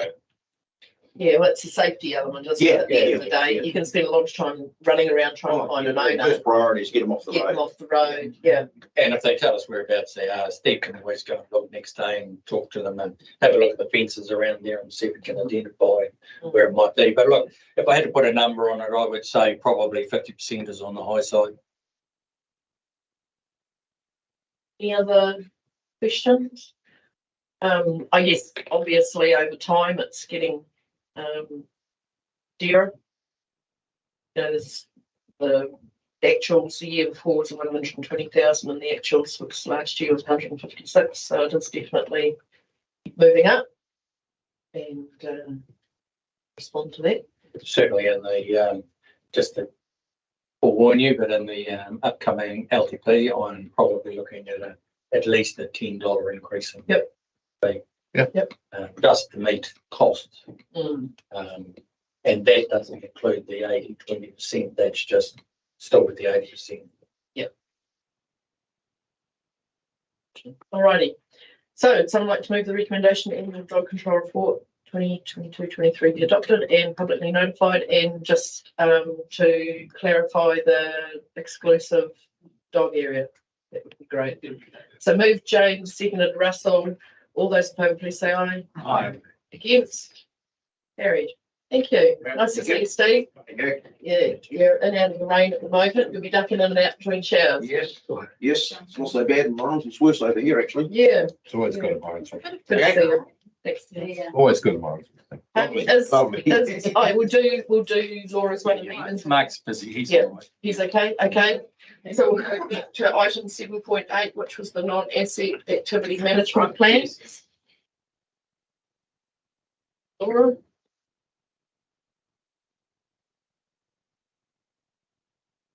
Okay, thank you, Adrian. So the purpose of this report. Read too straight. Oh my gosh, no. Sitting up back, chilling out.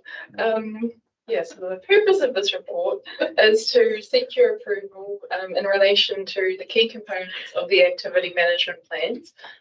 So as you may recall, these plans help our activity managers to plan for their activities, and we include some of the information contained in there in our LTP to explain to the community what we do and why, and the level of service that they can expect council to provide. So there have been some minor changes suggested to the way that we group our activities.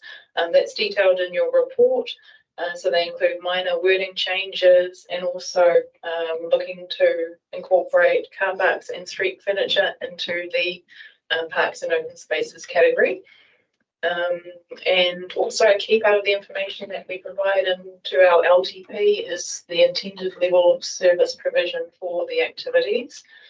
And this describes any changes to what we have been delivering in the year prior to the next LTP. So it's comparing the level of service in 23-24 with what we are intending to provide in 24-25. And so this tells the community the standard that they can expect, and also, as we discussed earlier with the measures, how we're going to measure it. So as we've also been discussing, this is subject to budgeting discussions happening concurrently. However, most of the activities are planning to continue with their current level of service and suggest no changes, stick to more of a business as usual approach. However, there have been some modifications with the drafting of this report, and that's really due to the library's updated target, aiming for those 22-23 visitor numbers. They have a work program to accompany this, and therefore that would represent a moderate improvement to their level of service. And the only other one there that's changed from your report is the building consent and monitoring activity. We have noted that isn't improving. However, that's because they proposed to add a new measure around code of compliance certificates. However, on reflection, this is more of a business as usual activity, does not necessarily represent an increase. But then there's also the proposed change to responding to complaints about alleged unauthorised activity, and then they're looking at slightly reducing the percentage of responses within 10 days from 100% to 95%. However, on balance, we suggest that that represents no change across the whole service. And yeah, so I think following the meeting today, we'll be finalising the plans and then look to bring them back to you in December for sign off for auditing purposes. Thank you for telling me. My apologies for my slip on the tongue there. It's around porpoise and porpoise. We get tongue tied sometimes, don't we? Yes. Right. Is there any discussion? Pretty operational. I think it's fairly succinct. Summing it up, is there anybody who would like to recommendation and second it? Move Caleb, seconded Sarah Jane. All in its entirety. 1 to 5. All those in favour, please say aye. Aye. And against? Carrie. Thanks, Laura. There's a lot of operational stuff happening at the moment, isn't there? good refining. Right, now we'll move on to the civil defence 8.1. With Mark and Ben, Lauren, and Mark.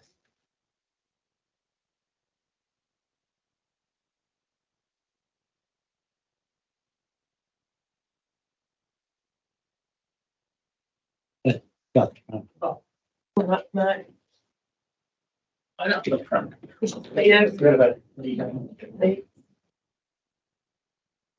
Was Lauren's not joining in? No, Lauren's had a bit of a, I think her mountain bike fell over. Oh no. And hurt her ankle a little bit. So getting that checked out. Yep, cool. Anyway, thank you, Madam Mayor. It's really just, we try to do a quarterly report. We're a little bit late with this one, but we just do a quarterly report where civil defence is. And so Mark's put that together and he is happy to present it. Take it as read. Yeah, kia ora. I'll take it as read, but just got a couple of points I wanted to point out of local significance is that Lauren has been completed her required training for appointment to local controller for MPDC, and she's had her interview with the subcommittee of coordinated and executive group, and now she's got a development plan to work through, and then once that's completed, MPDC will be able to nominate her as a local controller for approval by the joint committee. So that'll be significant. And can I just add there too that it is quite significant. It'll be the first time that Matamata-Piako has had a local controller for a substantial number of years now. So it's moving forward. It's excellent.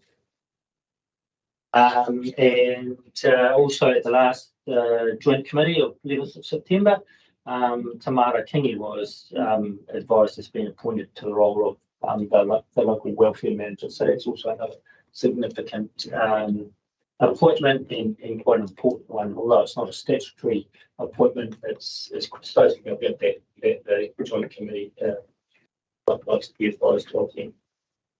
But both those appointments are pretty critical to the areas of emergency management in UPBC.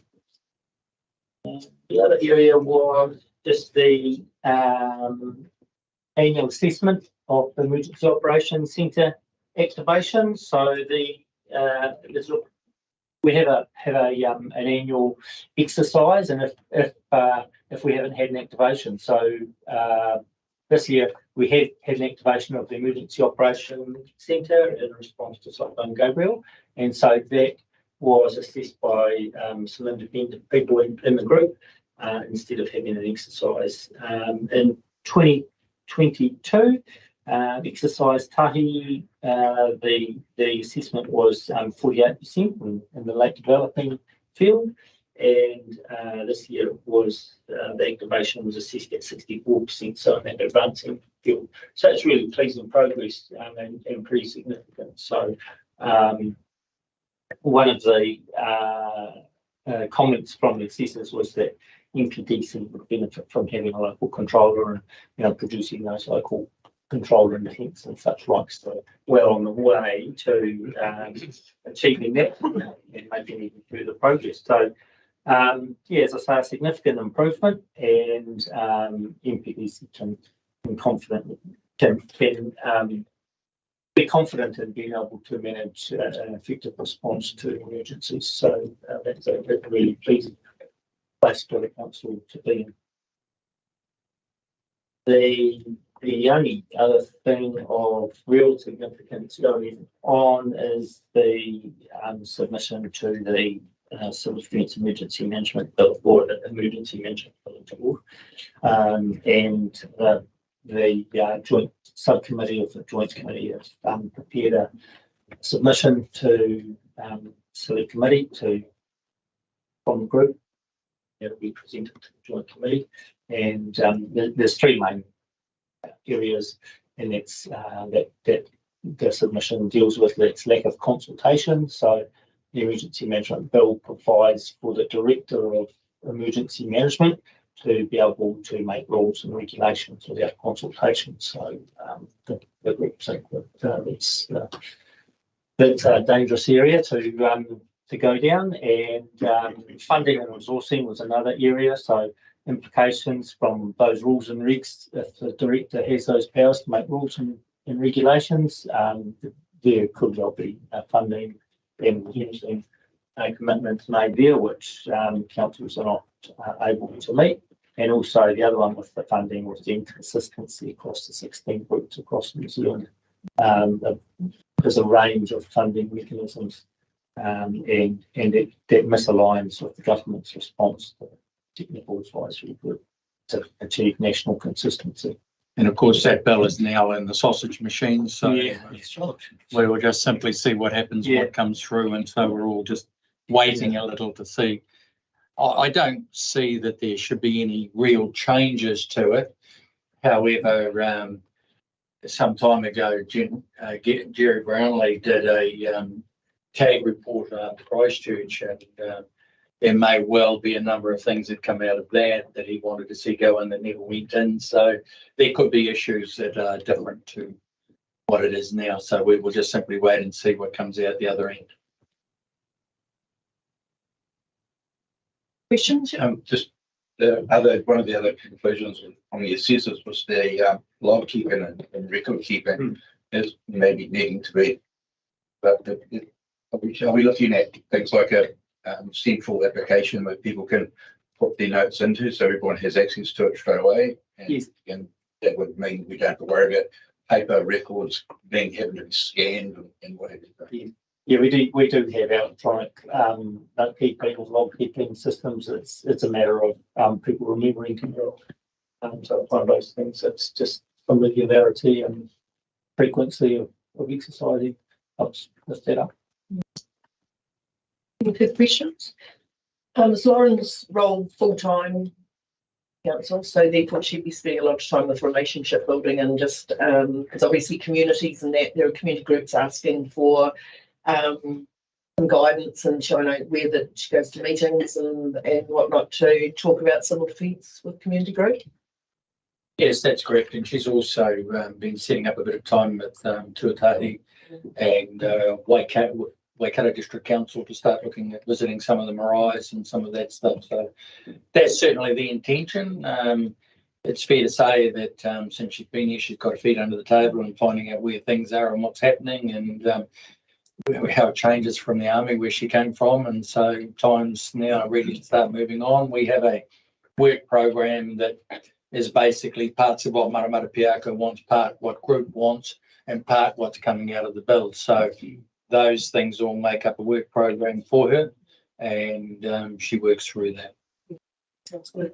And I guess the other thing is too is just working with the other respective agencies. I know with my conversations with the police, you know, because of the turnover of staff, there's not always continuity, and especially in a local rural area, as to where who they need to know.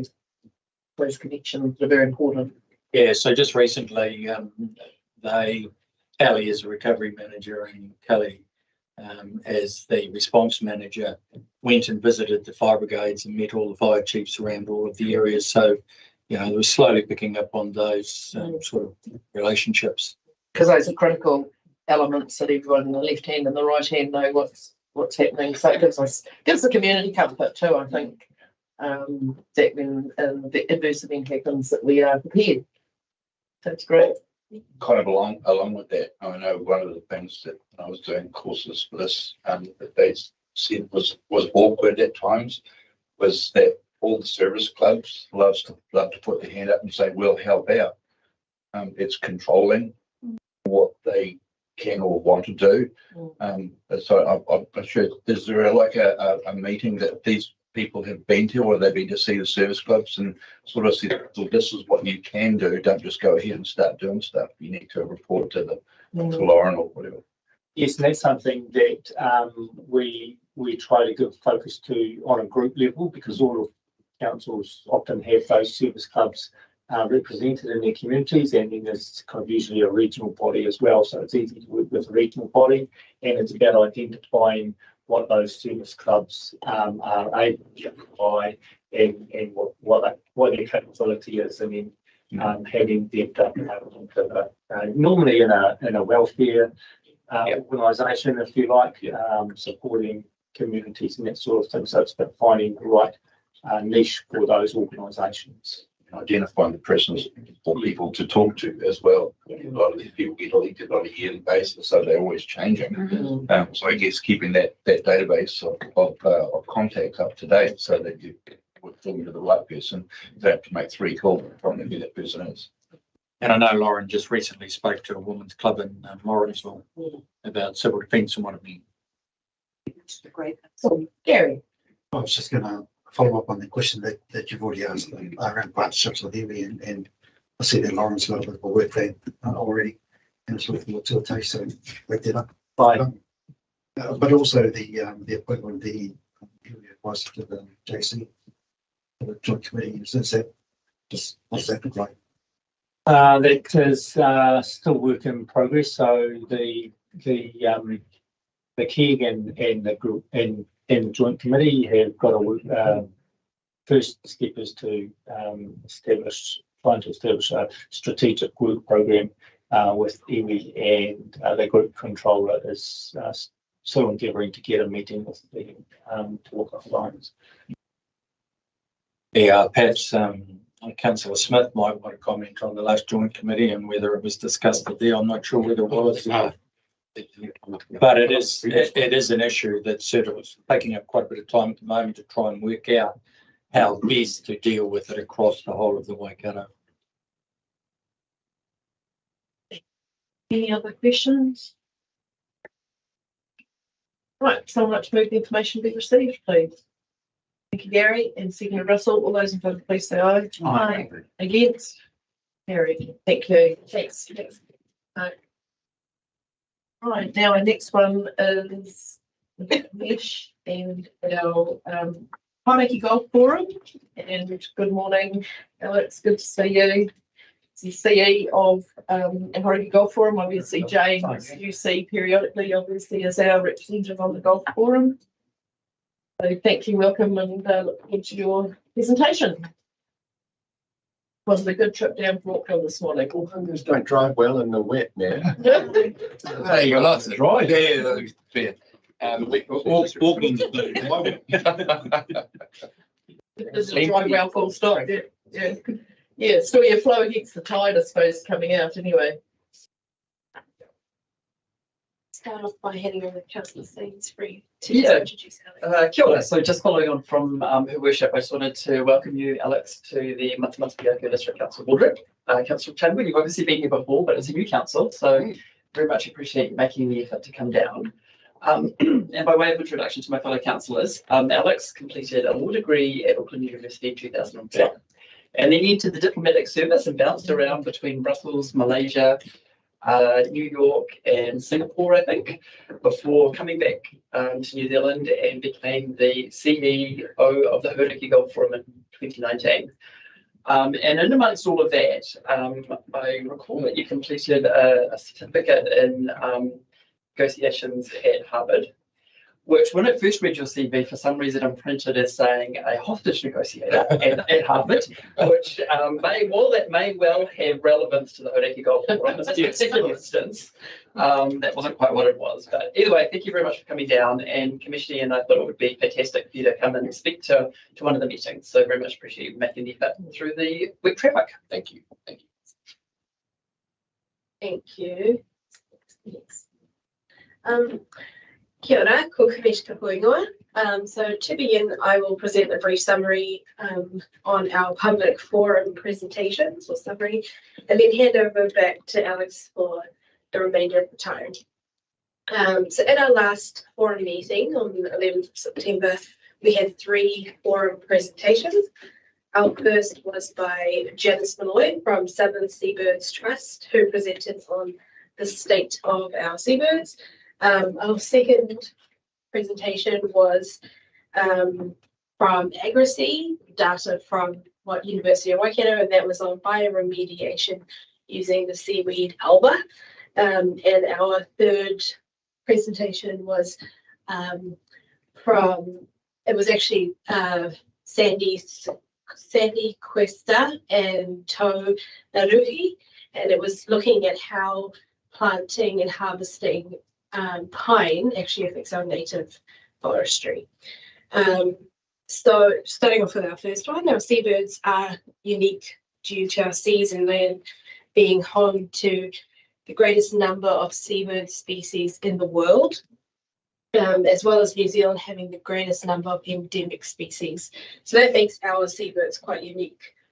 The presentation highlighted the marine and terrestrial threats that our seabirds face, as well as looking at how our fishing methods also affect our seabirds, particularly through the methods and also the reduction of prey for our seabirds.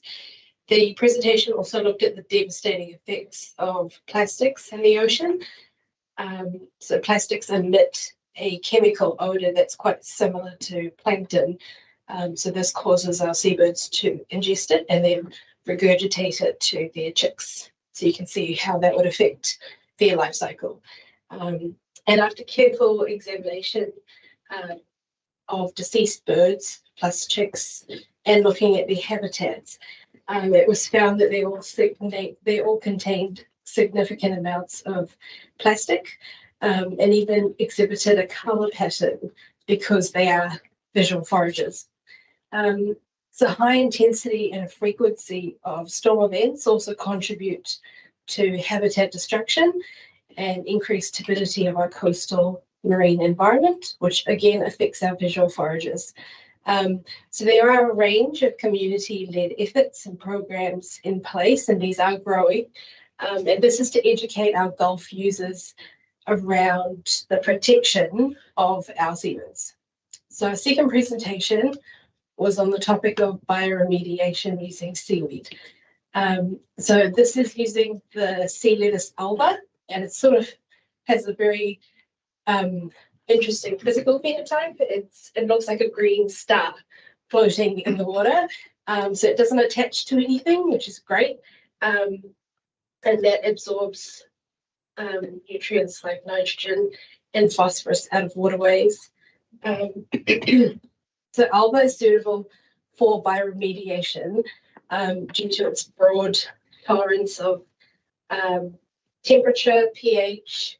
It grows unattached, which makes it perfect for farming ponds. And it's got a high growth rate and nutrient uptake. So they saw up to 90% reduction in nitrogen and 60% reduction in phosphorus. So given that these conditions were similar to the Waiho rover, the results are promising that eventually we can maybe use it in freshwater management in our waterways. And our final presentation was looking at forestry. So Toe's team looked at a portion of the Matamata-Piako forest that was planted around 1929. And this particular part of the forest was adjacent to our native forest. So the team looked at the effects that the planted white pine Niagara had on the native species like totara, puri, and kanuka.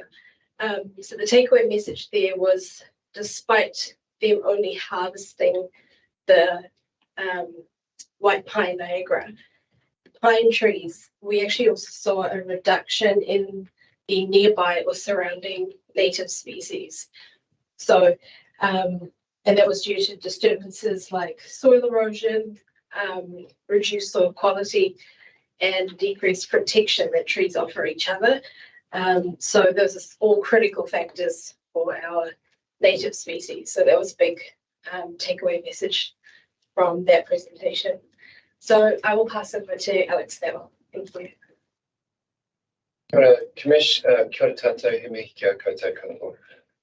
Yeah, it's lovely to see you again and lovely to be down here again. I'm sorry I missed morning tea. I was desperately trying to get here for it because some of the best morning teas of my life have been here. Oh no, lunch. Okay, great. Only plain biscuits. But if you come down from a city In a real problem at the moment, Auckland's discharging or has discharged hundreds of millions of litres of its own sewage into the Gulf over the last few weeks. There is still a no swim direction for Aucklanders for the inner harbour.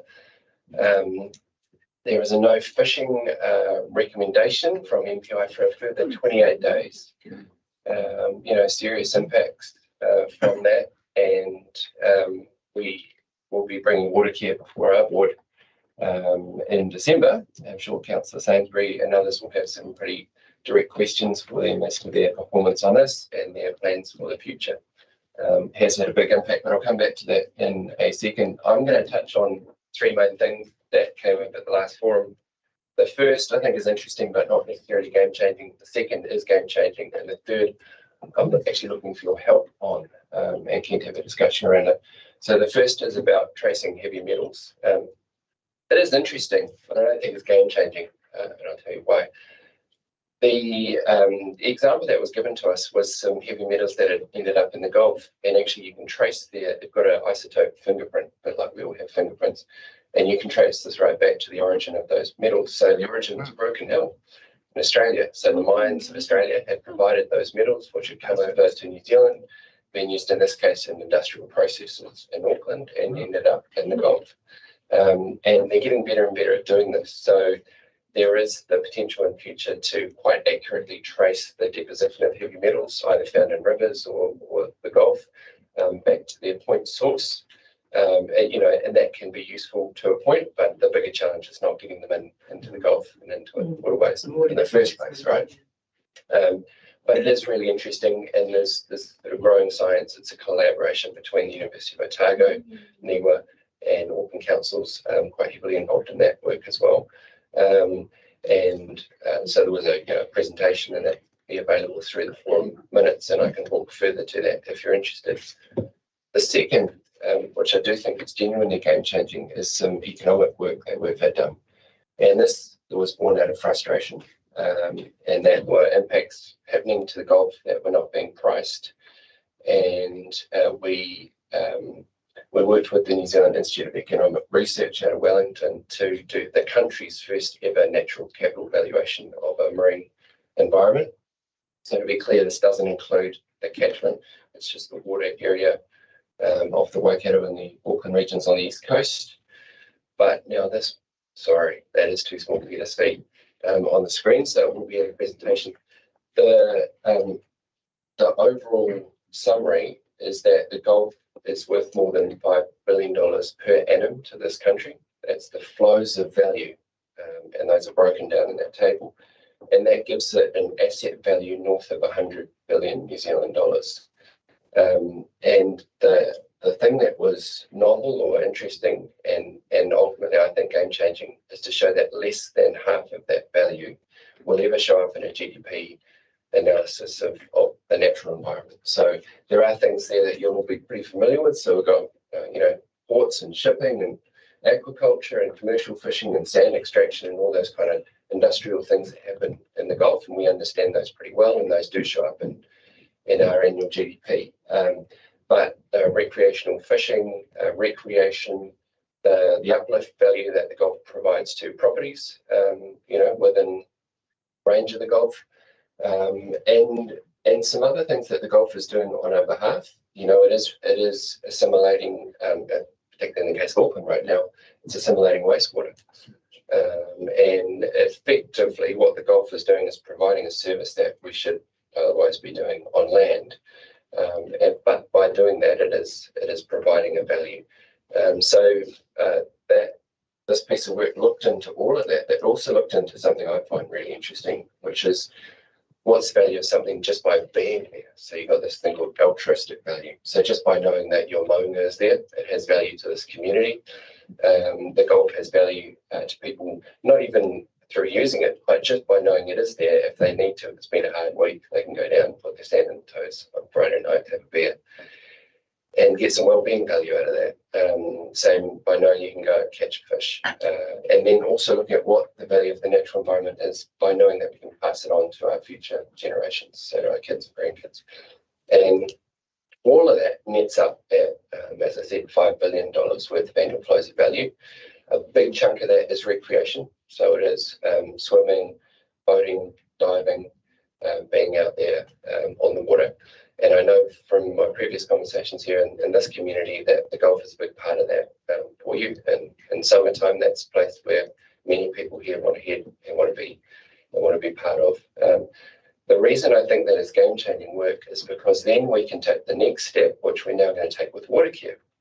So I've just been in touch with NZIA to do a little direct piece of work for us on the sinkhole and on the surge overflow and say, right, what is the damage that is doing to these annual flows of value coming out of the Gulf? We know that beaches have been closed for this long. We know this many people have not been able to go swimming. We know that fishing has been closed for this long. And we know that the Gulf is providing a service that the wastewater treatment plants in Auckland should be providing. What's that all worth? And then we'll have a conversation with Water Care about, well, if you've done this amount of damage to the Gulf, would you like to remediate that? Would you like to be involved in restoring that? Would you like to be involved in putting some of that back into the health of the Gulf and the health of the communities that live around it? So, yeah, that's novel work. We think it's really interesting. It's possible to do it for quite a local scale as well. You could, I looked at your sort of promotional materials for the district. You could conceivably do a natural capital account for the district. Or you could do it more specifically just for Te Aroha, for example, for what the value of your natural capital here is.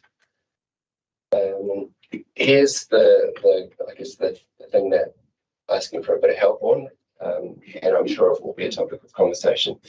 There are 2 submissions underway right now, or there are 3, 2, and I'm going to highlight today of high interest to those that love the Hauraki Golf.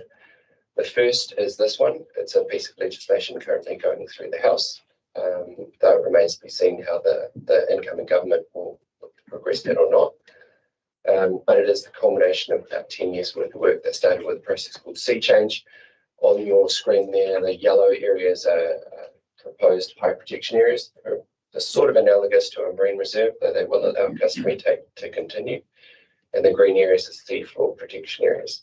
So just would be prohibiting dredging, bottom trawling, dangerous sailing, and any sort of benthic disturbing activity.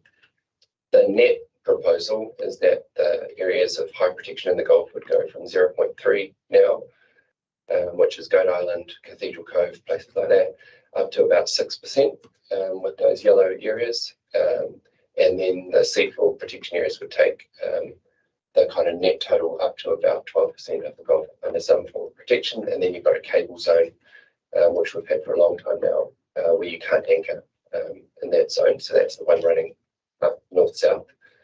But that's open right now. That consultation closes next week on the 1st of November. Remains to be seen whether the incoming government might look to reopen that submission process. Often incoming governments do that. And we're still waiting to see who the Minister of Conservation and the Minister of Fisheries will to engage with them around it. But that's open right now, and the forum will be submitting in support of it. While you've got that map up there, sorry, just being of interest, where is that sewage heading? Right now, the sewage is washing around. They've been doing some key testing out of Waiheke because they've got a oyster farm out there, the Te Matamata-Piako oysters. The water quality out there consistently has been all right, so it has largely been limited to the Waitemata harbour at the moment, so from Rangitoto in. But look, we've got hydrodynamic models of the Gulf that show eventually stuff gets everywhere in the Gulf. Gotcha. Yeah, so Auckland's problem very much is Right, if it's going to go around that corner or down the. Yes, eventually it does. Yeah. And mussel farms and so Yeah, exactly. And mussels are filter feeders. But again, they've been doing a lot of testing over at the mussel farms, and so far so good. So the section between obviously marine reserve, know about those. The high protection areas around the Aldermans and so they would be like a marine reserve, except there would be limited customary take allowed in those. That's the current proposal on the table. What does that look like? That's take for tangihanga and for other customary practices, but commercial and recreational fishing would be prohibited in the yellow areas. Okay. Yeah. So that that's going to be a scrap for the ornaments, for example. Yeah. Yep. And it's a funny design, isn't it, to start with, because they describe it a bit like a donut. And I'll show you why in a second, because there's other areas that you need to take into account when looking at these. But the ornaments is it's the Off tip Tyro, basically yellow boxes on the right. The mayor and the aldermans. yeah. So the proposal is protected, and completely unprotected in the middle, which is not, ecologically is a strange design. It's a political. Quite tricky on the GPS because we've touched off the Haha button, and that's nice and easy at the moment. Got the marks of all the rocks, but once you start pushing it out, it'll get a bit more challenging. Well, they've got a huge job ahead of them about communication and try to show where the areas are. Yeah, even on the weekend, I've got some people that potentially trying to be right on the edge of it, but potentially not quite on the edge of it. But and it will be quite tricky trying to do that. Absolutely. And so here's why it's described as a donut. Sorry, again, a little bit hard to see. The government's also consulting on what they're calling trawl corridors. They're quite large for corridors. What they're proposing is they've put out 4 options, but they have said if you don't like any of them, you can tell us a different one. And from the forum side, we're yet to finalise, but I've proposed that the forum supports getting trawling out of the Gulf entirely. That's been a consistent position for some time now. The 4 options on the screen are the 4 that the government have proposed. The areas, surprise, surprise, the areas that they've proposed are retained for trawling are the areas that are most heavily trawled. So while there's a story that at the moment it is true you can trawl in 73% of the Gulf, all of the options would take that figure down substantially. So even option 1, the most permissive, would put that down to around 30% of the Gulf that you can still trawl in. But it very much overlaps where fishing effort is taking place at the moment. And a critical one for the sort of Eastern Coromandel is that MPI discounted any parts of the Gulf that are beyond 200 metres in depth. That's that right fringe of the marine park, and but that's one of the most heavily trawled areas, and that's also proposed to be excluded. So we're saying no, you should include that because it's part of the marine park, and you should stop trawling in those areas. Right on the edge. Yeah, exactly. So you can see why now. I'm just going to use the screen for a second. They don't look much different to me. No, they don't. There's the ornament area, and it is completely surrounded by a trawl area. So that's why they're calling the ornaments the donut.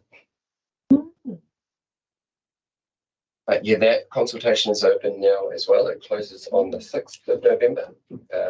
And there's certainly a lot of energy in the recreational fishing community, customary fishing community, and just communities generally about pushing for what called options here, which is moving trawling out. Now, there could be a runway for that. With all industry kind of transformation, you need time. And the fishing sector has invested in that bottom trawling kit and in boats. So there needs to be some support there. But our State of the Gulf reports keep showing that the health of the seafloor very much determines the health of what's above it. And we've spent a long time, taking the seafloor apart, really. We used to have big coral beds in the Gulf. They're no longer. We used to have big greenlet, mussel beds. They're no longer. We grow them on ropes. That's great. But it would be nice to see them on the ground again, and we saw our scallops fall off a cliff. I've got a question about scallops. Where is this discussion around reopening that fishery? So it won't be reopened in the next few years. There'll be a stock assessment, I think, in 26, around there. I doubt it will show any rapid improvement, so it would stay closed. But what we're saying is, even if it does reopen, that needs to transition from dredging to hand gathering. If it can be sustainably hand gathered, then great. But we want communities to have access to scallops as well. I was hearing anecdotal evidence about one of my colleagues was basically Betty Anger and has a lot of contacts in the fishing and diving industry, and there was a lot of comment that the beds were replenishing quicker than what was thought. Yeah. And I again anecdotal, don't know. And because it is really interesting, and no real disrespect to the iwi rights, Gary, but there was still 11 tonne able to be harvested for cultural.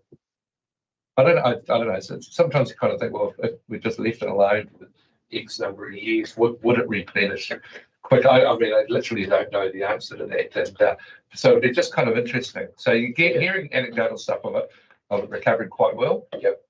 Yeah, I'm hearing that too. And right now we've got 100% of Gulf protected from scallop dredging. It's the first time in 100 years we've had that. So we're basically running a giant experiment right now. And I am hearing some good things too. And for crayfish as well. We've been protecting more of our crayfish areas. I certainly know on the Coromandel, I mean, you have the commercial quota, which again is making a difference, which is great. So it's just trying to making sure it can replenish and can be available to everyone. Yeah. You've got a question too. Yeah, that was my last slide, so I'll leave that one up. I was just going to say, I completely understand about the commercial aspect, but eliminating fishing around the Aldermans for recreational fishing, I don't get that at all. I mean, that's a very, very popular fishing spot for people all along that coast. Yes, I recognise as a donor, don't trawl, don't commercial fish in there, but cheapest creepers trying to get the recreational fishermen to do that. Yeah, I guess my comment's a little bit off the back. I mean, there's a need for some levels of protection to look after what we've got and try and increase it in the future. My question, I guess, is more around that area around the Aldermans, specifically being a real game fishing hub. Yeah. They are fish species that don't congregate in an area, they travel through. There's some massive, in fact, the biggest game fishing tournament in the Southern Hemisphere, essentially the world now, is being held out of Whitianga. How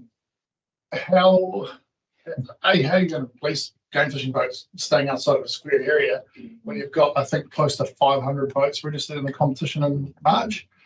And is there a need to cut off the ability for guys to be game fishing in that area at all? Good question. The areas themselves at the moment don't exist. So this summer, fine. Yeah. But if they do come in, there'd be that big chunk in the middle that remains open to all fishing. There is one thing we'll be submitting in favour of, I hope, waiting to finalise that, but is this idea that some parts of the Gulf could be for particular, charter fishers, for fishing competitions. You could have special management areas that are essentially high value tourism or high value kind of local areas that are managed differently and managed by local communities as well. So that's an idea that was in sea change that the government hasn't taken through into this legislation. We think it should be in there. We also think that the proposed kind of setting and forgetting these for 25 years, we don't think that works either, especially with climate change. The Gulf's warming, species are moving around different, I know my own mates go in different spots than they were going 2-3 years ago in Auckland to fish. But the Aldermans is the one that they're expecting the most feedback on. I anticipate there'll be some change there because it is a strange design. But please make sure you and your constituents are getting your views heard on that. You got the last time. I've just got a few questions. Sorry, you go, Sue. No, I'm just back to the sewage again. Yep. I suppose my concern is it coming down this way, which is kind of would make a bit more sense as well, rather than swirling. I mean, it's going to go everywhere. Is there anybody checking how far it's coming down this way? It's a good question. Auckland's been checking within its half. I haven't talked to WRC about whether they are monitoring for it. I assume they are. I'll follow up with them. Because that's pretty important to. Yeah. Well, it's who gets blamed. Yes. Yeah. They have been doing any commercial. Not like dairy, surely when somebody tests it, but farmers are disgraced. Any commercial outfit is testing. So all the agriculture guys are daily testing to make sure it's safe. And Dane again. Yeah, just another question around, especially when you look at, the proposal for reserves going forward is from 0.3% to get to 30% at some stage. If that's mostly open to, customary fishing, to be able to use that, but my question or concern is around how those customary fishing practices are distributed. Because I know of and have been witness to some pretty, over the top harvesting under abuse. Abuse. Yeah, abuse under the current system. It's very easy to ring up and know somebody and get a permit to go and customarily harvest fish. From my point of view, I have no issues with personally with retaining some customary fishing rights, but I think that the system as it's set up now is not up to potentially just giving people open slather for 30% one day of Hauraki golf. There needs to be some checks and balances. There needs to be, a few less people maybe that can write these, customary things, and there needs to be, checking that there is actually a wedding going on, or there is actually a 21st going on, or all those sorts of things. I guess that's where I'm going, but it's. Yep, no, I hear you with that. Working closely with MPI, they've got a lot of frustrations with that process as well. It's quite old school. It's paper, it's like phone call, it's written down. But there's a key distinction in this between customary commercial interests, of which there is huge interest, right? And customary commercial fishing and customary sort of iwi and hapu local gathering, and that's what this is supposed to be. Yeah. But I reckon that element will get a bit of a tweak with the new government's formation as well. Both New Zealand First and ACT have said quite clearly on the campaign trail that it's not something they're particularly fond of. So be interesting to see, once the coalition negotiations are done, what does happen to that. I'm expecting the same change there. Hey, Gary, yep.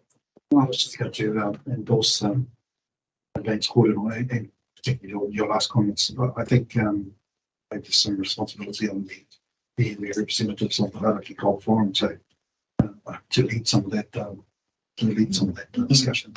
And I'm hoping that that's exactly what's happening on your forum. You are starting to reflect on some of these bad practices. We're concerned that there's been 11 tonnes worth of scallops taken out of the ocean through customary practice that doesn't seem separate. It's a lot. Yeah. It's been interesting too. At our last board meeting, Councillor Sainsbury was there.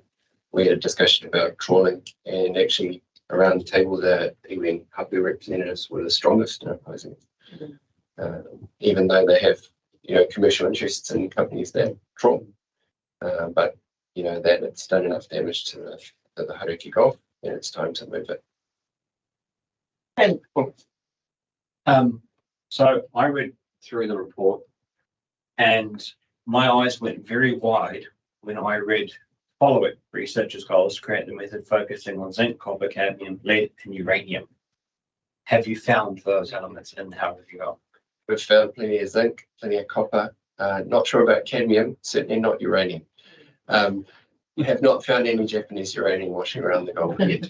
Because when I read that, I thought, hang on, if they're focusing on it, they must have found something. Rumours start. Which is why I got clarification, Councillor Wade. So I think zinc and copper you could probably not be too fussed about, because they are kind of easy. They are very, soluble things, but it's the heavier stuff that got my attention. So yeah, just wanted to make sure that we weren't trawling up fragments of uranium from Fukushima Daiichi, because the last thing you want is to pick up a mussel off the mussel farm and it's radioactive. Absolutely. Yeah, so I guess to add on to the cadmium thing was that years ago fertiliser had cadmium in it. That was that, and that's why it's historic, that it potentially was made this way. And of course, your copper is brake pads is the number one thing from stormwater is from your car straight pits. Yeah. So, you know, it's just understanding where some of the sources of these metals are from, but you keep going, sorry. And my second question was going back to Auckland, doing a very disgusting job of their waste management. Are there any legal steps that you can take to remedy? Because it's I grew up swimming in those beaches, and there was never a time in my childhood, adolescence, and early adult life where I had to stay out of the water. And because they didn't test. I know, having worked in the plumbing sector, that waste travels quickly. Even at minute levels, it's still very bad for your health. So my big concern would be, what can we do to put some pressure on Auckland to shape up? Otherwise, you know, there's going to be some pain in their side shortly, because it's going to affect our water in the long term. That won't be the last broken. absolutely. You know, 'cause it's all old and tired. It's unfortunate. You know, Then the short answer is, as a forum, we're barred from taking our members to court. It's actually the legislation. They didn't want us suing each other. And so our pressure is political and community led. And so, you know, we're making our disgust widely known at the moment, and we're doing some work that will put a lot of pressure on them and can potentially be used in those sort of processes if others were to take them right. Yeah. But the order this morning where MPI came out and said a further 28 days of no fishing, I was not expecting that. So they've been doing their own testing. And clearly, yeah, the impact is pretty broad. The bypass is finished now, eh? So yeah, interesting. The country's first ever overland bypass has been done. That's a temporary thing until the sinkhole's repaired and so on. It is operational. Some wastewater is still trickling out through there, but they were seeing up to 300 litres a second. A second, like pouring in right. The main outfall was, if you know it, down at Wynyard Quarter, right at the end. See it. Yeah, at the end of the tank front. Yeah. Should have gone to Muller Point in the day. Yeah, Bruce. This customary that you talk about, right? So one of the biggest issues you have is with trawling, and the issue that it damages the seabed. So they all agree that damages the seabed. So I have no problem with a customary take, but why should it allow a customary take under the system of trawling? And that's where I you can say, well, you can go and do some fishing, but if you're doing that in a commercial sense, right, you just for all. Yeah. Okay, just wrapping up, just had a couple of interesting questions. Is around the seaweed. Yeah. Is it being harvested? Like, I'm fascinated, where does the seaweed go? If it doesn't attach to something and it's floating, where does it go? This was from the public forum presentation. Yeah, yes. If any of you seen it out at the Air Dome in Thames?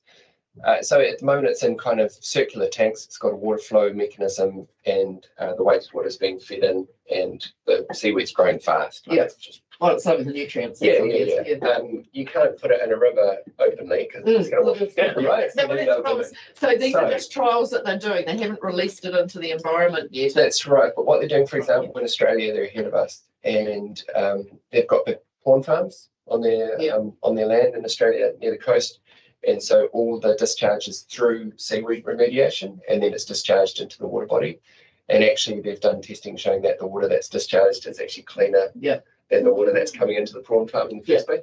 So my most kind of likely scenario for use case here is some sort of diversion, either diversion into farm or diversion from the river, where you're passing through a specific kind of seaweed remediation area, and then you're discharging back into the So then the next question is, what do they do with the seaweed? Are they harvesting it? Yep, Yeah, so yeah. that's what Agrisea's involved. They were Yes, interested in yes, I know, harvesting they're in it, harvesting, so yeah, that's what I was yeah. curious to understand. They absolutely want a Yeah. commercial return on the growth. Yeah, which is perfect because this bioremediation, that's awesome. And a circular economy because it's being a resource, becomes a resource that we use.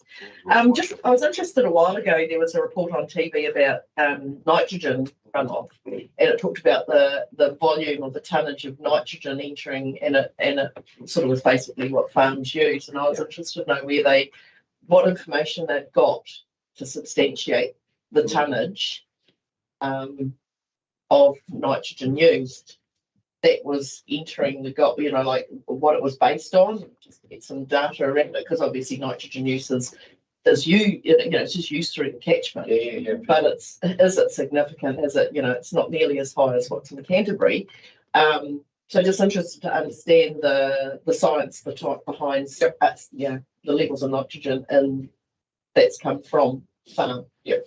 That was actually one of the messages me that I wanted to deliver today, was to thank you and your farmers seriously for the reduction, because we're seeing through the data that there was a peak and it was peaking for a while, and that has started to come off now.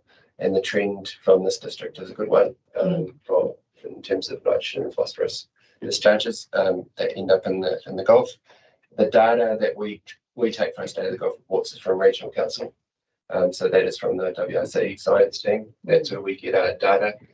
That's how you use it, because there's tonnage purchased and not all of it enters ends up in the waterways. It's transferred out as milk and meat and all sorts, and some of it's gone into the air. So and it's a timing of application. And it's timing, it's a timing. Yes, I was just quite fascinated to understand that. Phosphorus is an easy one in the respect that obviously detergents don't use phosphorus like they used to. That used to be a standard thing with milk factories, and obviously our detergents and our cow sheds. So that's been reduced, and obviously with soil testing and the reduction.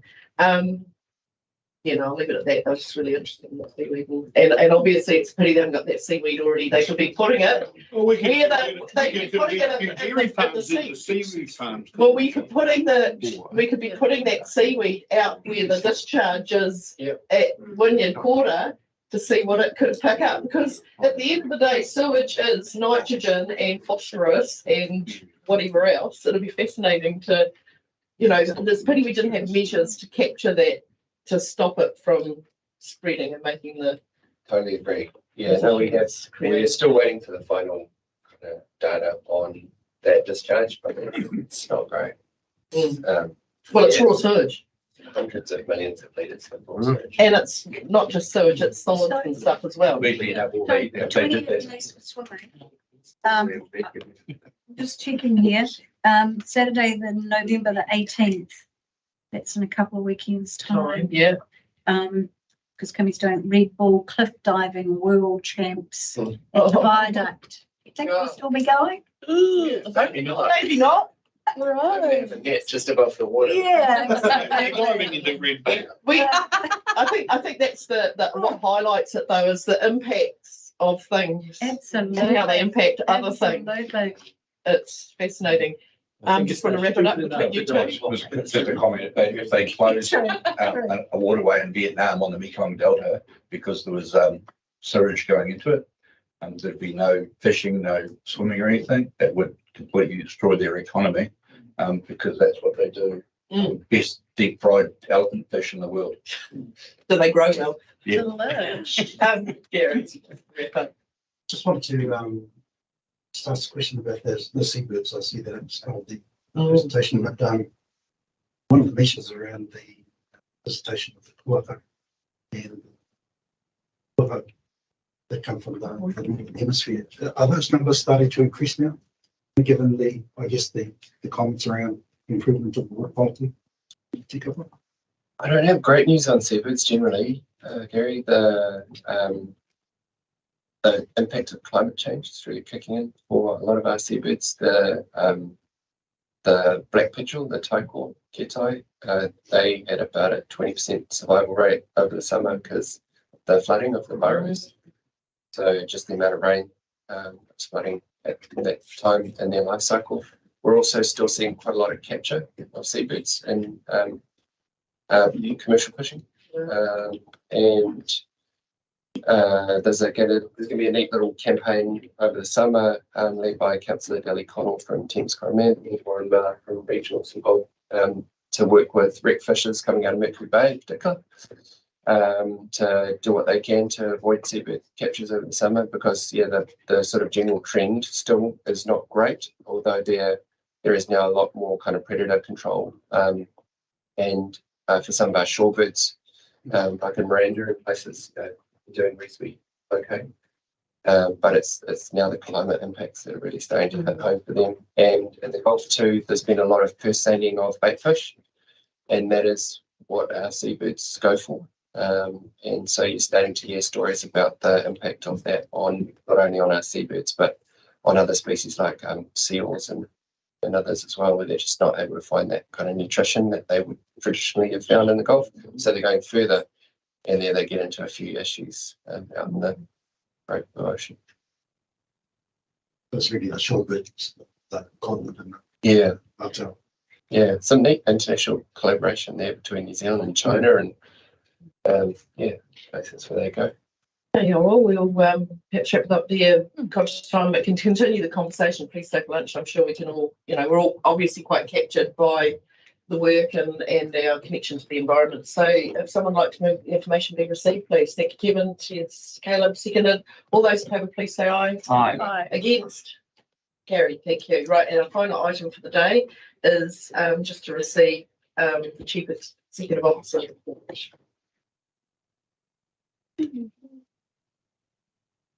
So, assume you've all read it. Got questions for Dawn? It looks quite good. It gives a good state of the nation. State of the nation at the moment.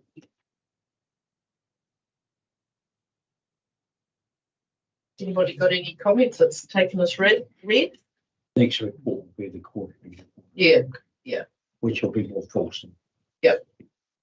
So any questions for Don on his report? Okay, would someone like to move that the information be received, please? Yeah, I'll move. Thanks, Sarah James. Seconded, James Sainsbury. All those in favour, please say aye. Aye. Against? Carried. Okay, we'll break for lunch, because while Alex is here, we'll have his attention. I'm sure there'll be other questions we'd love to chat with him or talk with him about if they're on the golf, and then we'll it is the end of the meeting. So declare the meeting closed. Anything after lunch? And we'll do Q&A after that. So, very good.